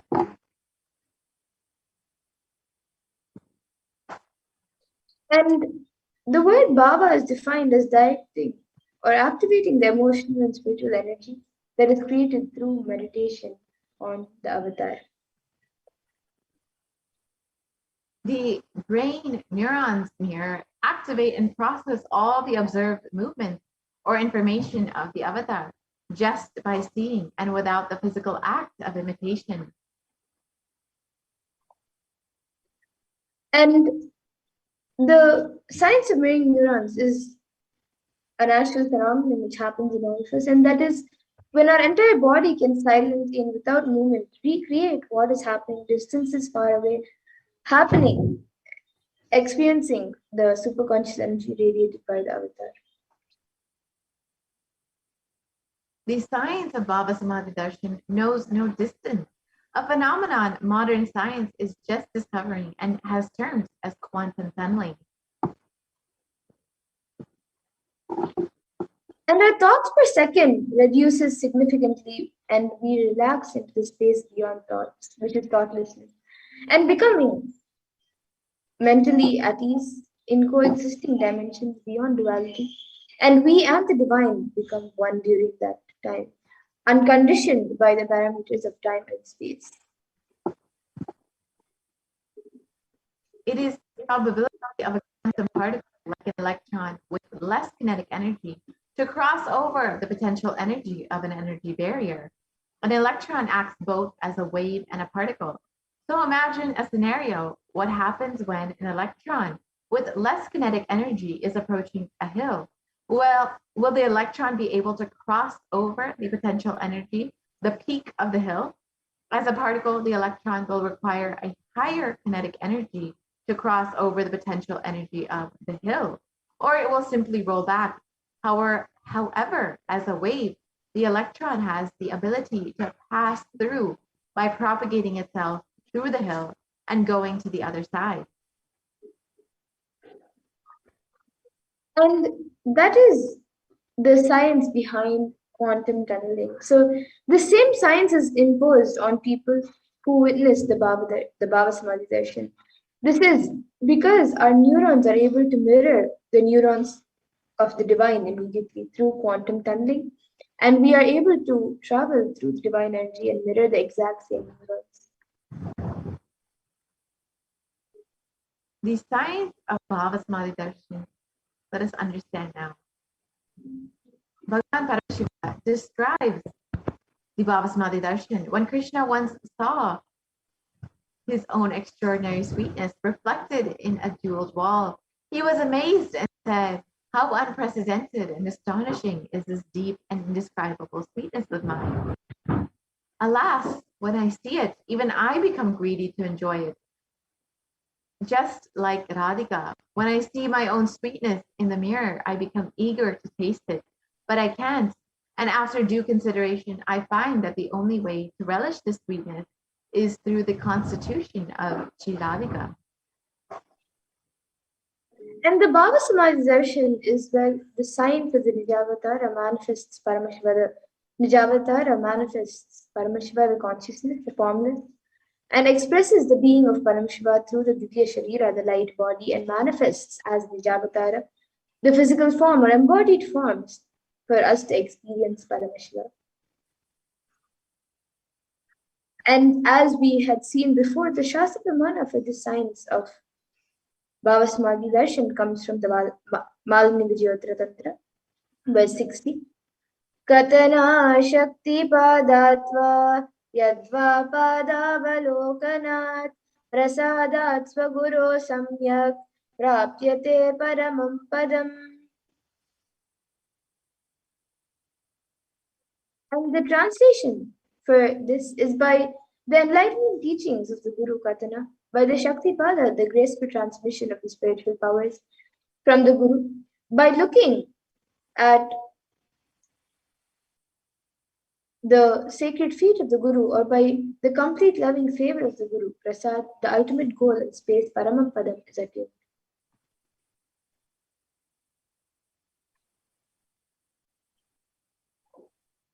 So, for example, Devi Parashakti expresses through the being of Raja Rajeshwari and manifests as the Nijavatara, the physical form of Devi Meenakshi. And many other examples is where Bhagavan Paramashiva expresses through the beings of Subramanya and manifests as Nijavatara, the physical form, through Bhagavan Muruga. And Bhagavan Paramashiva expresses the being of Arunagiri Yogeshwara and manifests as the Nijavatara, the physical form of the Supreme Pontiff of Hinduism, His Divine Holiness Bhagavan Nithyananda Paramashivam. And Bhagavan Parandama expresses the being of Mahavishnu and manifests as Nijavatara, the physical form of Bhagavan Venkateshwara. So the Archavatara, the deity, reflects the consciousness and manifestation, the being of the superconscious energy. But human beings are not yet mature enough to receive the higher level experiences from the Archavatara directly. The avatar, the physical embodied form, comes down to bridge the gap and create the experience of the superconscious energy in all of us. And when we have the Bhava Samadhi Darshan of the Nijavatara manifesting beings of various dimensions of Paramashiva, the auspicious confidence and the powerfulness of those dimensions of Paramashiva are awakened in us. The dimension of Paramashiva manifesting in the Nijavatara for us to experience the same is Bhava Samadhi Darshan.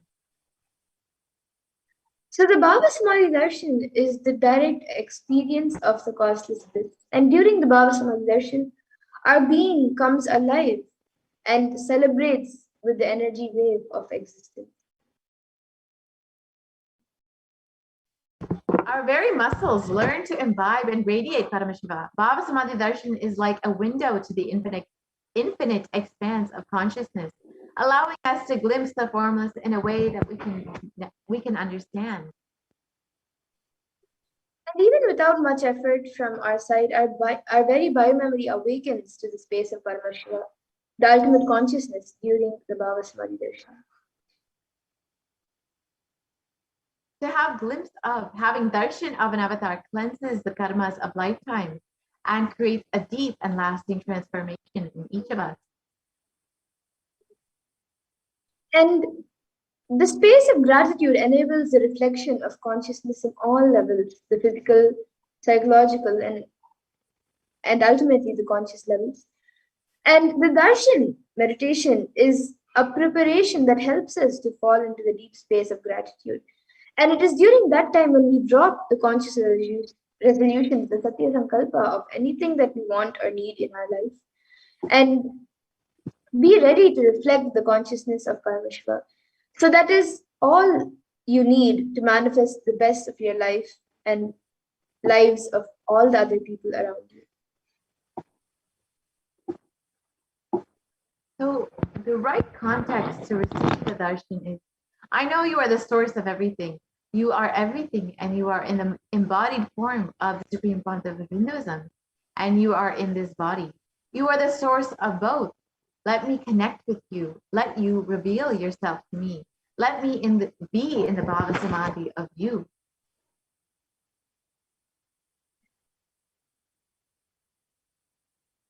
And now all of you can take a few minutes to set up for the Panchopachara Puja, which means the 5 offerings. Pancha is 5 and Upachara is offering. So you can take a few minutes to set up for the Panchopachara Puja, which all of you will be doing to receive Bhagavan Sundareshwara. So you can arrange the sandalwood paste or powder, some flowers, and then the incense, the lamp, and a food offering, the Naivedya. And if you would like to offer your Naivedyams, you can enter your Naivedyam offerings in the link below, tiny.cc/food donation.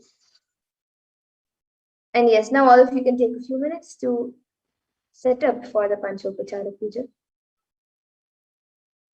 And we will be entering into the Paramashiva Dhyana Mantra. Yes. Now, let us all enter into the Paramashiva Dhyana Mantra. The Supreme Pontiff of Hinduism, Jagadguru Mahasannidhanam, His Divine Holiness, Bhagavan Shri Nithyananda Paramashivam, has blessed the Paramashiva Dhyana Mantra. The prayer service as an initiation Diksha, which transmits energy, experience, and powers in the form of sacred mantras. Just like how the avatar transmits Shaktis by a look Nayana or a touch Sparsha, similarly the avatar births himself as the mantra which encompasses all his Shaktis, energies, and transmits those Shaktis to anyone to whom this mantra is chanted from the space of oneness and deep restful awareness, that person is blessed, bestowed with health, well-being, abundance, prosperity, love, fulfilling relationships, enormous growth and success in business, and a complete and fulfilled life manifests without any doshas or sins or evil lives, leading to a long, healthy, and a blissful life. And today, with the grace and blessings of the Supreme Pontiff of Hinduism, Kailasa's Department of Human Services, and Kailasa's Department of Religion and Worship is offering the Paramashiva Dhyana Mantra on behalf of each and every one of you. So we request today for Irene Sundareshwara Paramashiva Paramguru to accept this offering through the embodied form of the Nijavatara, the Supreme Pontiff of Hinduism, Jagadguru Mahasannidhanam, His Divine Holiness Bhagavan Shri Nithyananda Paramashivam, and bless us all with the benefits starting from healing of health issues, healing of psychological stress, anxiety, healing of addictions, moving out of depression, moving out of pain patterns, improve career, heal relationships with spouse, family, profession, breakthrough in the wealth dimension, protection for all the children that were orphaned due to the pandemic, protection from the natural calamities, protection from the lost wages and income, solution to any problem, breakthrough in creativity, increased inspiration, moving out of debt, experience increased energy and vitality. We are offering our prayers for healing from any insecurities, offering our prayers for protection from any direct or indirect effects of the pandemic.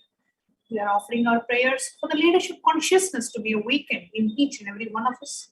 We are offering our prayers for healing from any genetic or inherited disorder. We are offering our prayers for experiencing completion in your muscle memory and biomemory.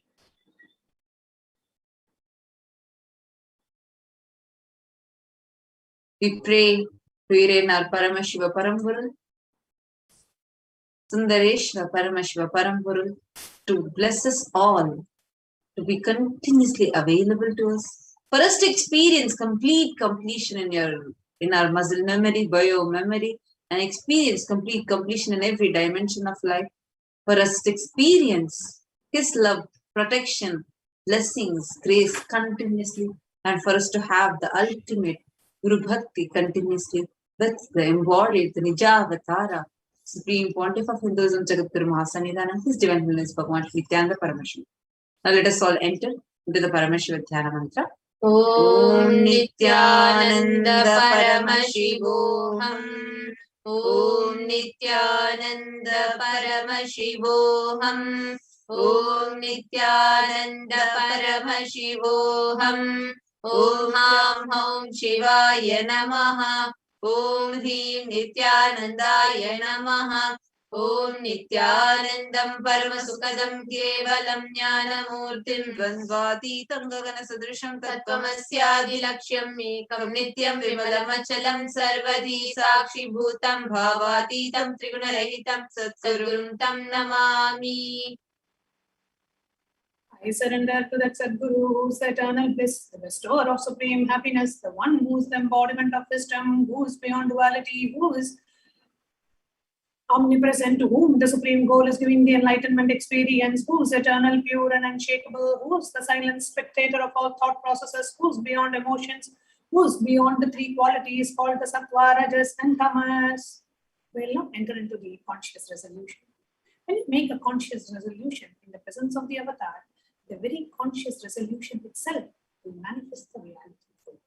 Om Amo Pata Samasavitakshe Dwara Bhagavat Shri Nithyananda Paramashiva Prityartham. And taking this conscious resolution today for destroying all my karmas and sins, and in order to please Bhagavan Shri Nithyananda Paramashivam, Asya Devadevasya Mahadevasya Akhilanda Koti Brahmanda Nayakasya.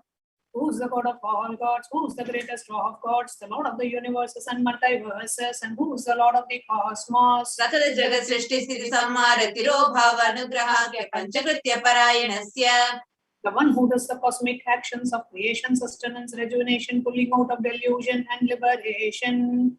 Adimadhyantarahitasya Prameya Parakramasya Tattvartha Gocharasya.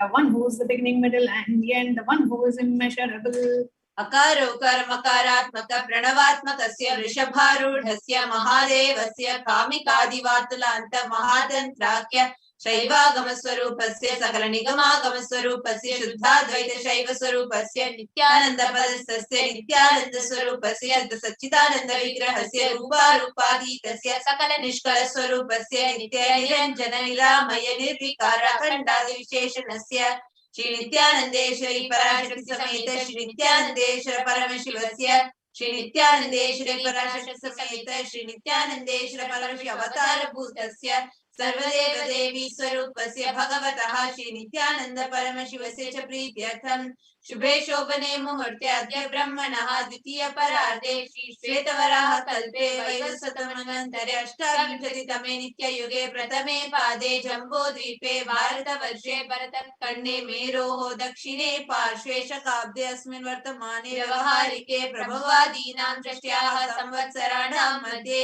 Shubhanama Samvatsare Shubhayane Shubharitau Shubhamase Shubhapakshe Shubharitau Shubhavasayutayam Shubhanakshatra Shubhayoga Shubhakarana Evam Guna Viseshana Vishishtayam Syam Shubharitau.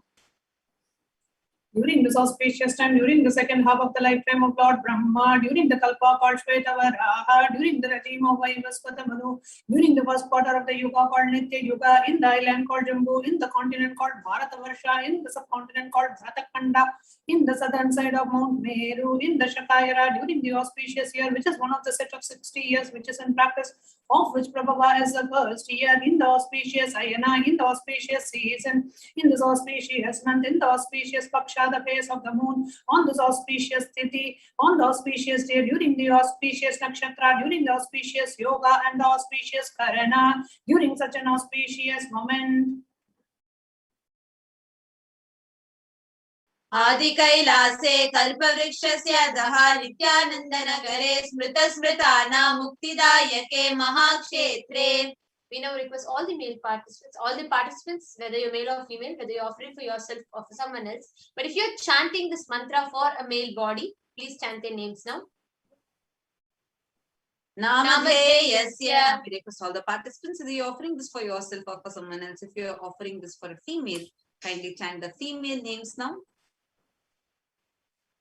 Namnyaha cha yajamananam avayoho sahakutumbanam bandhuvarganam dayadivarganam mitravarganam sodaravarganam samesham.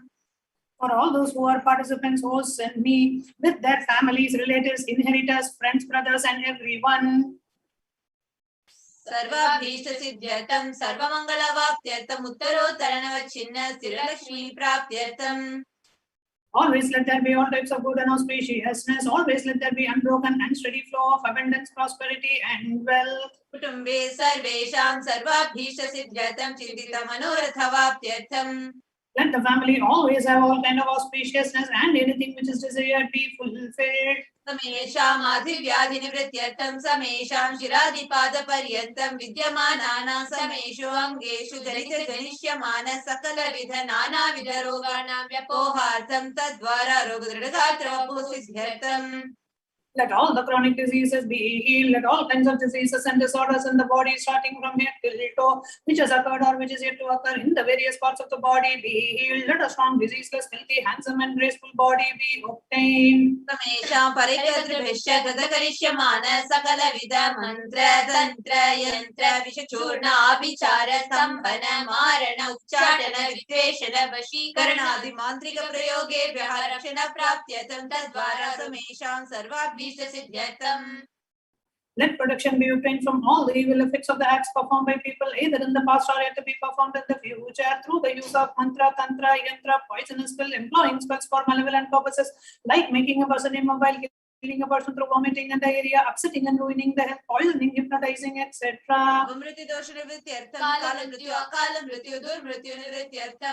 And all the doshas and ill effects related to death, like the stain death, and natural death, fatal death, be removed. दृष्टि बहि दृष्टि चूर दृष्टि व्यापार दृष्टि अनुकूल दृष्टि प्रतिकूल दृष्टि इत्यादि सकलविध दृष्ट दोष निवृत्त्यर्थम्. And all the effects of the evil eyes from known and unknown sources, effects of cruelty filled eyes, evil eyes of business enemies, effects of evil eyes of people who may project as if they are our well-wishers, and the effects of evil eyes of people who are against our well-being be removed. समेषामन्त शत्रु बहि शत्रु क्रूर शत्रु व्यापार शत्रु अनुकूल शत्रु प्रतिकूल शत्रु इत्यादि सकलविध शत्रु बाधा निवृत्त्यर्थम्. Let all the effects of the inner enemies and outer enemies, fierce enemies, business enemies, enemies who project themselves as good, and enemies who work against our well-being be removed. समेषां मातृशापादि सकलविध शापानां व्यपोहनार्थम्. And all the evil effects of all the curses right from the mother be removed. अनादि अविद्यावासनया प्रवर्तमाने अस्मिन् महति संसार चक्रे विचित्राभिः कर्मगतिभिः विचित्रासु योनिषु पुनः पुनः अनेकधा जनित्वा. Sometime immemorial, due to ignorance, we get caught in the vast cycle of birth and death. Due to the effects of our action, we take birth again and again in various bodies, which is quite strange. केनापि पुण्यकर्म विशेषेण भगवतः श्री नित्यानंद परमशिवस्य अपरिमितया कृपया इदानीन्तन मनुष्यजन्म प्राप्तवताम्. Yet due to some good action, with the extreme and immeasurable compassion and the grace of Bhagavan Sri Nithyananda Paramashivam, we have been blessed with a human body. समेषामिह जन्मनि पूर्वजन्मनि जन्म जन्मान्तरेषु सर्वैः कृतानां शिव निन्दा देवी निन्दा गुरु निन्दा दोष व्यपोहार्थम् शिवापराध देव्यपराध गुर्वपराध दोष व्यपोहार्थम्. Any kind of abuse we may have done to Paramashiva, Parashakti and Guru in the present birth, past birth, or in any of the births be removed. Any kind of crimes and offences committed against Paramashiva, Parashakti and Guru be removed. ब्रह्म हत्या सुरापान स्वर्ण तेय गुरुतल्प गणत तंत्र दाक्य पंच महापातकादि समस्त पाप व्यतिरिक्तार्थम्. Let the 5 great sins like killing a Brahmin, drinking prohibited alcohol, stealing gold, having illicit relationship with Guru's wife, one's own mother, elder sister, and other such motherly figures, and associating with those people who have committed one or the other above mentioned sins be removed. अपि च सर्वे बाल्ये वयसि कौमारे यौवने वार्धक्ये च. Let all the karmic effects of the action done as a child, adolescent, youth, and as a old age person. जाग्रत स्वप्न सुषुप्ति अवस्थासु. And all the karmic effects of action done in the wakeful dream or deep sleep state. कर्मेन्द्रिय ज्ञानेन्द्रिय व्यापारैः सम्भावितानाम्. And all the sins unto the karmendriyas, the 5 organs which perform action like speech, hands, feet, expression, and reproductive organs, and the jnanendriyas, the 5 organs which receive information like ears, eyes, nose, tongue, and skin. रहस्यकृतानां प्रकाशकृतानां अतिपातकानां उपपातकानां संकलीकरणानां मलिनीकरणानां अपात्रीकरणानां जातिभ्रंशकानां प्रकीर्तितानां एवं नवानां नवविधानां बहूनां बहुविधानां सर्वेषां पापानां सत्याः. Sins in like raping a woman, unjustifiable sins in not destroying the caste system, narrow-minded sins, such 9 sins and 9 types of sins, and more sins and more types of sins be removed immediately and instantly.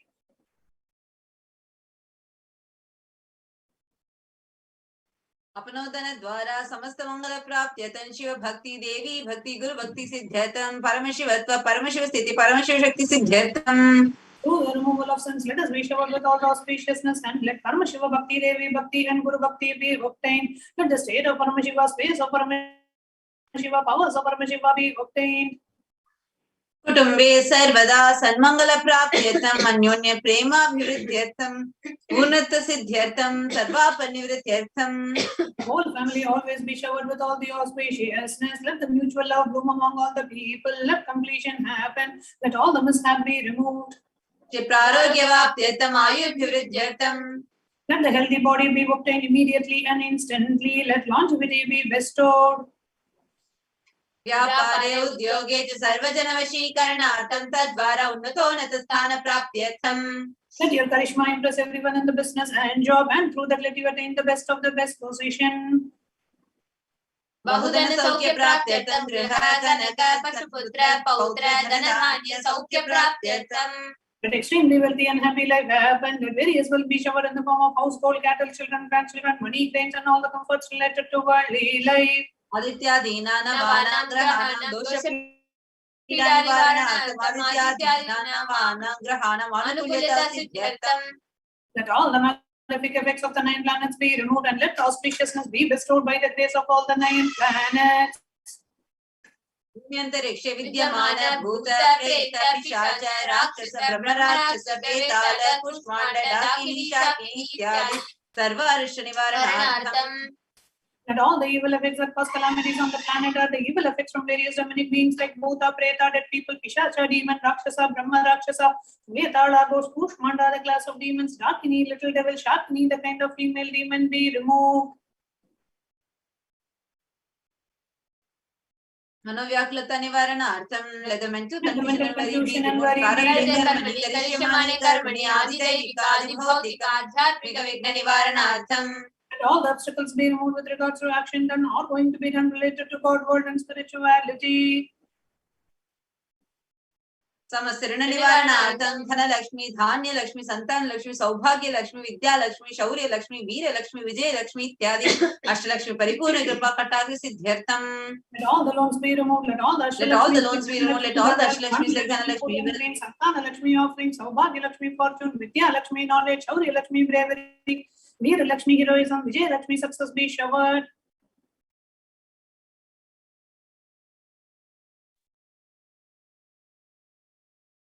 परीक्षा सुन्नत स्थाने विजय प्राप्त्यर्थं सर्वविद्या पारंगत सिद्ध्यर्थं मेधा शक्ति ग्रहण शक्ति अभिवृद्ध्यर्थं. Let the top rank be obtained in the examinations. Let all the excellence be acquired in all the fields of knowledge. Let the memory power, understanding ability be increased. इत्यादि सकलविध सन्मंगलानि Gurukripa कटाक्षेण सिद्ध्यर्थं. By the grace of Guru, let all the above auspiciousness be showered upon. Shri कैलासोनद द्वादशांत Shyamala पीठारूढ़. The one who has ascended the Madurai Adinam Shamala Peetham, which is the supreme place of Kailasa, where Paramashiva resides and rules the whole cosmos and Kailasa. Shri Meenakshi Sundareshwara Bhinda Swarupa Parashu Putra Ratna Kumara Gurumanya Tulyavatara Shri Parvati Sanya Panlabdha Divyajnana Vishata Sakala Nigama Kamasarabhata Dravida Veda Pravartra. The young boy who is the gem among the Gurus and the unequaled avatar, the one who received enlightenment by drinking the breast milk of Devi Parvati, the author of the famous Dravida Vedam, which is the essence of all the Vedas and Agamas. Shrimad Paramshiva करुणा समधित मुक्तामय चित्रश्रेयान गीयमान तत्र चामर श्रीचिन्ह काहलादि समस्त बिरदावल्यलंकृत ज्ञान विज्ञान चक्रवर्ती. The one who is adorned by the quadrangular palanquin made of gold, received by the grace of Paramashiva, adorned by the musical instruments Amrala Chamram, the sacred symbols of worship, adorned by the hymns of praises. The one who has won the whole world by his enlightenment and the signs of enlightenment and been accepted by all the kings as the supreme ruler. सर्व जन संग सद्यो निर्वाण दीक्षा व्यापा वर्ग वशिष्ठान Jimuta परमत कलभ Kesari. The shower of the Videha Mukti and the immutable state of enlightenment immediately by Nirvana Diksha to all people. The one who creates bliss, protecting leader, the roaring lion and the trumpeting angel elephant for other religions. शैव सिद्धांत स्थापनाचार्य श्री राजाधिराज पांड्य महाराज गुरु शपनचाक्यादि महांधकार निवारण ज्ञान भानु वीक्षणा नरहार छेदन पूर्वक ऋषभध्वज स्थापक शैव समय कर्त्रे. Acharya who established Saiva Siddhanta, the Rajaguru of the Pandya, who is the supreme king of all kings, the Guru who is also the Pandya king, the supreme king of all kings, the enlightening sun that removes the utter darkness of delusion, the one who installed the Rishabha flag, the creator, the reviver of Shaivism. सर्वज्ञ पीठारूढ़ श्री जगत गुरु श्री ज्ञान संबंध देशिक स्वामी वागी सुंदर माणिक्य वाचक स्वामी नाम अवतार भूत श्री ज्ञान संबंध स्वामी पुनरुद्धित श्यामला पीठ सर्वज्ञ पीठ त्रिणवती उत्तर दिशतम गुरु महासन्निधान. The one who is the ruler of the Sarvagya Pita, the seat of omniscience, who the avatar of such above mentioned attributes, the Guru of the whole world, Sri Jnana Sambandha Deshika Swami, Appa Sundara Rammanika Vachakar Swami, who the ruler of the kingdom of enlightenment, the Shyamala Pita Mahasamsthana, which was revived by Jnana Sambandha Swami, who the one who ascended the seat of omniscience, the 293rd Guru Mahasannidhana. Yogeshwar परंपरागत अरुणाचल सर्वज्ञ गुरु महासन्निधान. The one who ascended the seat of Arunachala Sarvagya Pita in the lineage of Arunagiri Yogeshwara. Kailash परंपरागत कांची कैलास सर्वज्ञ पीठ त्रयश्चतुर्दशतम गुरु महासन्निधान. The one who has ascended the seat of Kanchi Kailasa Sarvagya Pita as the 233rd pontiff in the lineage of Kailasa. नित्य मंगल नित्य कल्याण नित्य कैलास परंपरागत आदि कैलास नित्यानंद पीठ महासंस्थान महासिंहासन पीठ कर्तृ. Creator of the Nithyananda Pita Mahasamsthana Mahasimhasana Pita, which is eternally celebrating auspicious festival and having the attracting energy of enriching. साक्षात श्री परमेश्वर समुद्भूत कैलास परंपरागत वैश्व समनेश्वर चंद्रभगीरथ श्री रामचंद्र सूर्य इत्यादि सार्वभौम चक्र परंपरागत चतुष्षष्टि योगिनी मंडित चतुष्षष्टि संप्रदाय प्रवर्तक समुद्रशासन सूर्यवंश प्राप्त सर्वज्ञ पीठ सुरांगी साम्राज्य भूताभिषिक्त चूड़ामणि साक्षात श्री परमेश्वर समुद्भूत कपिल महागुरु पुनरुद्धित महानिर्वाण पीठ अष्टोत्तर सहस्र श्री महामंडलेश्वर. The 1008 Sri Mahamandaleshwara of Mahanirvani Pita, established by Bhagavan Paramashiva himself and revived by sage Kapila. साक्षात श्री परमेश्वर सिंहासनाभिषिक्त समस्त गणनायक श्री महागणपति समारंभ अनव चिन्ह पीठाधीश्वर गुरु परंपरा प्राप्त अटल पीठ अष्टोत्तर सहस्रम अष्टोत्तर सहस्र श्री अटल पीठाधीश्वर. The 1008 Sri Atala Pita, the Ishvara of Atala Pita, which has an unbroken lineage of pontiff starting from Bhagavan Mahaganapati, who is the leader of the Ganas and who was coronated by Bhagavan Paramashiva himself. धर्म मुक्ति स्वर्ग प्रसन्न पीठ त्रयोविंश गुरु महासन्निधान. 23rd Guru Mahasannidhana of Dharma Mukti Swargapura Swarna Pita.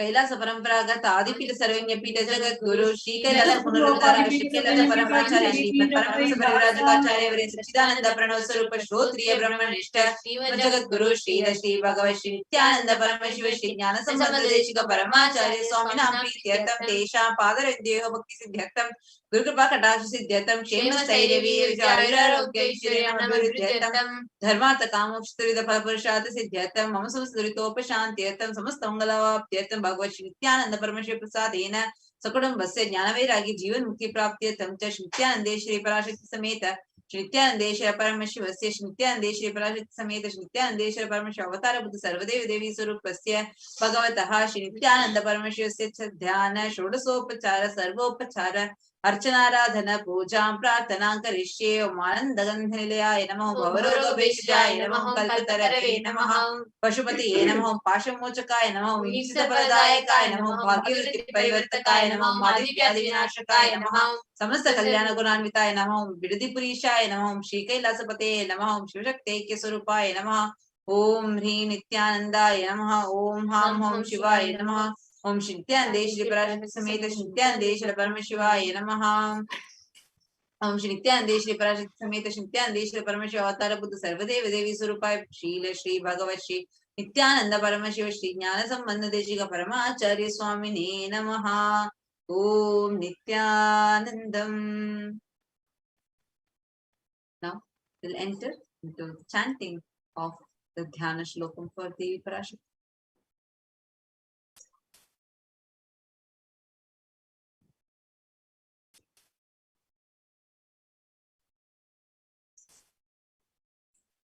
Now, as all of us are entering, as you all just heard, the Paramashiva Dhyana mantra, it is now enter into meditating the Dhyana, the sacred chants of Bhagavan Sundareshwara. Please sit straight, your head, neck and spine in a straight line.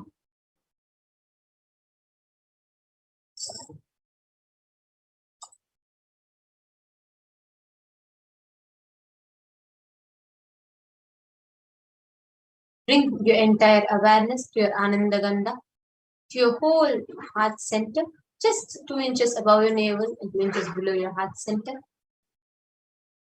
Centering your complete awareness in your Ananda Gandha.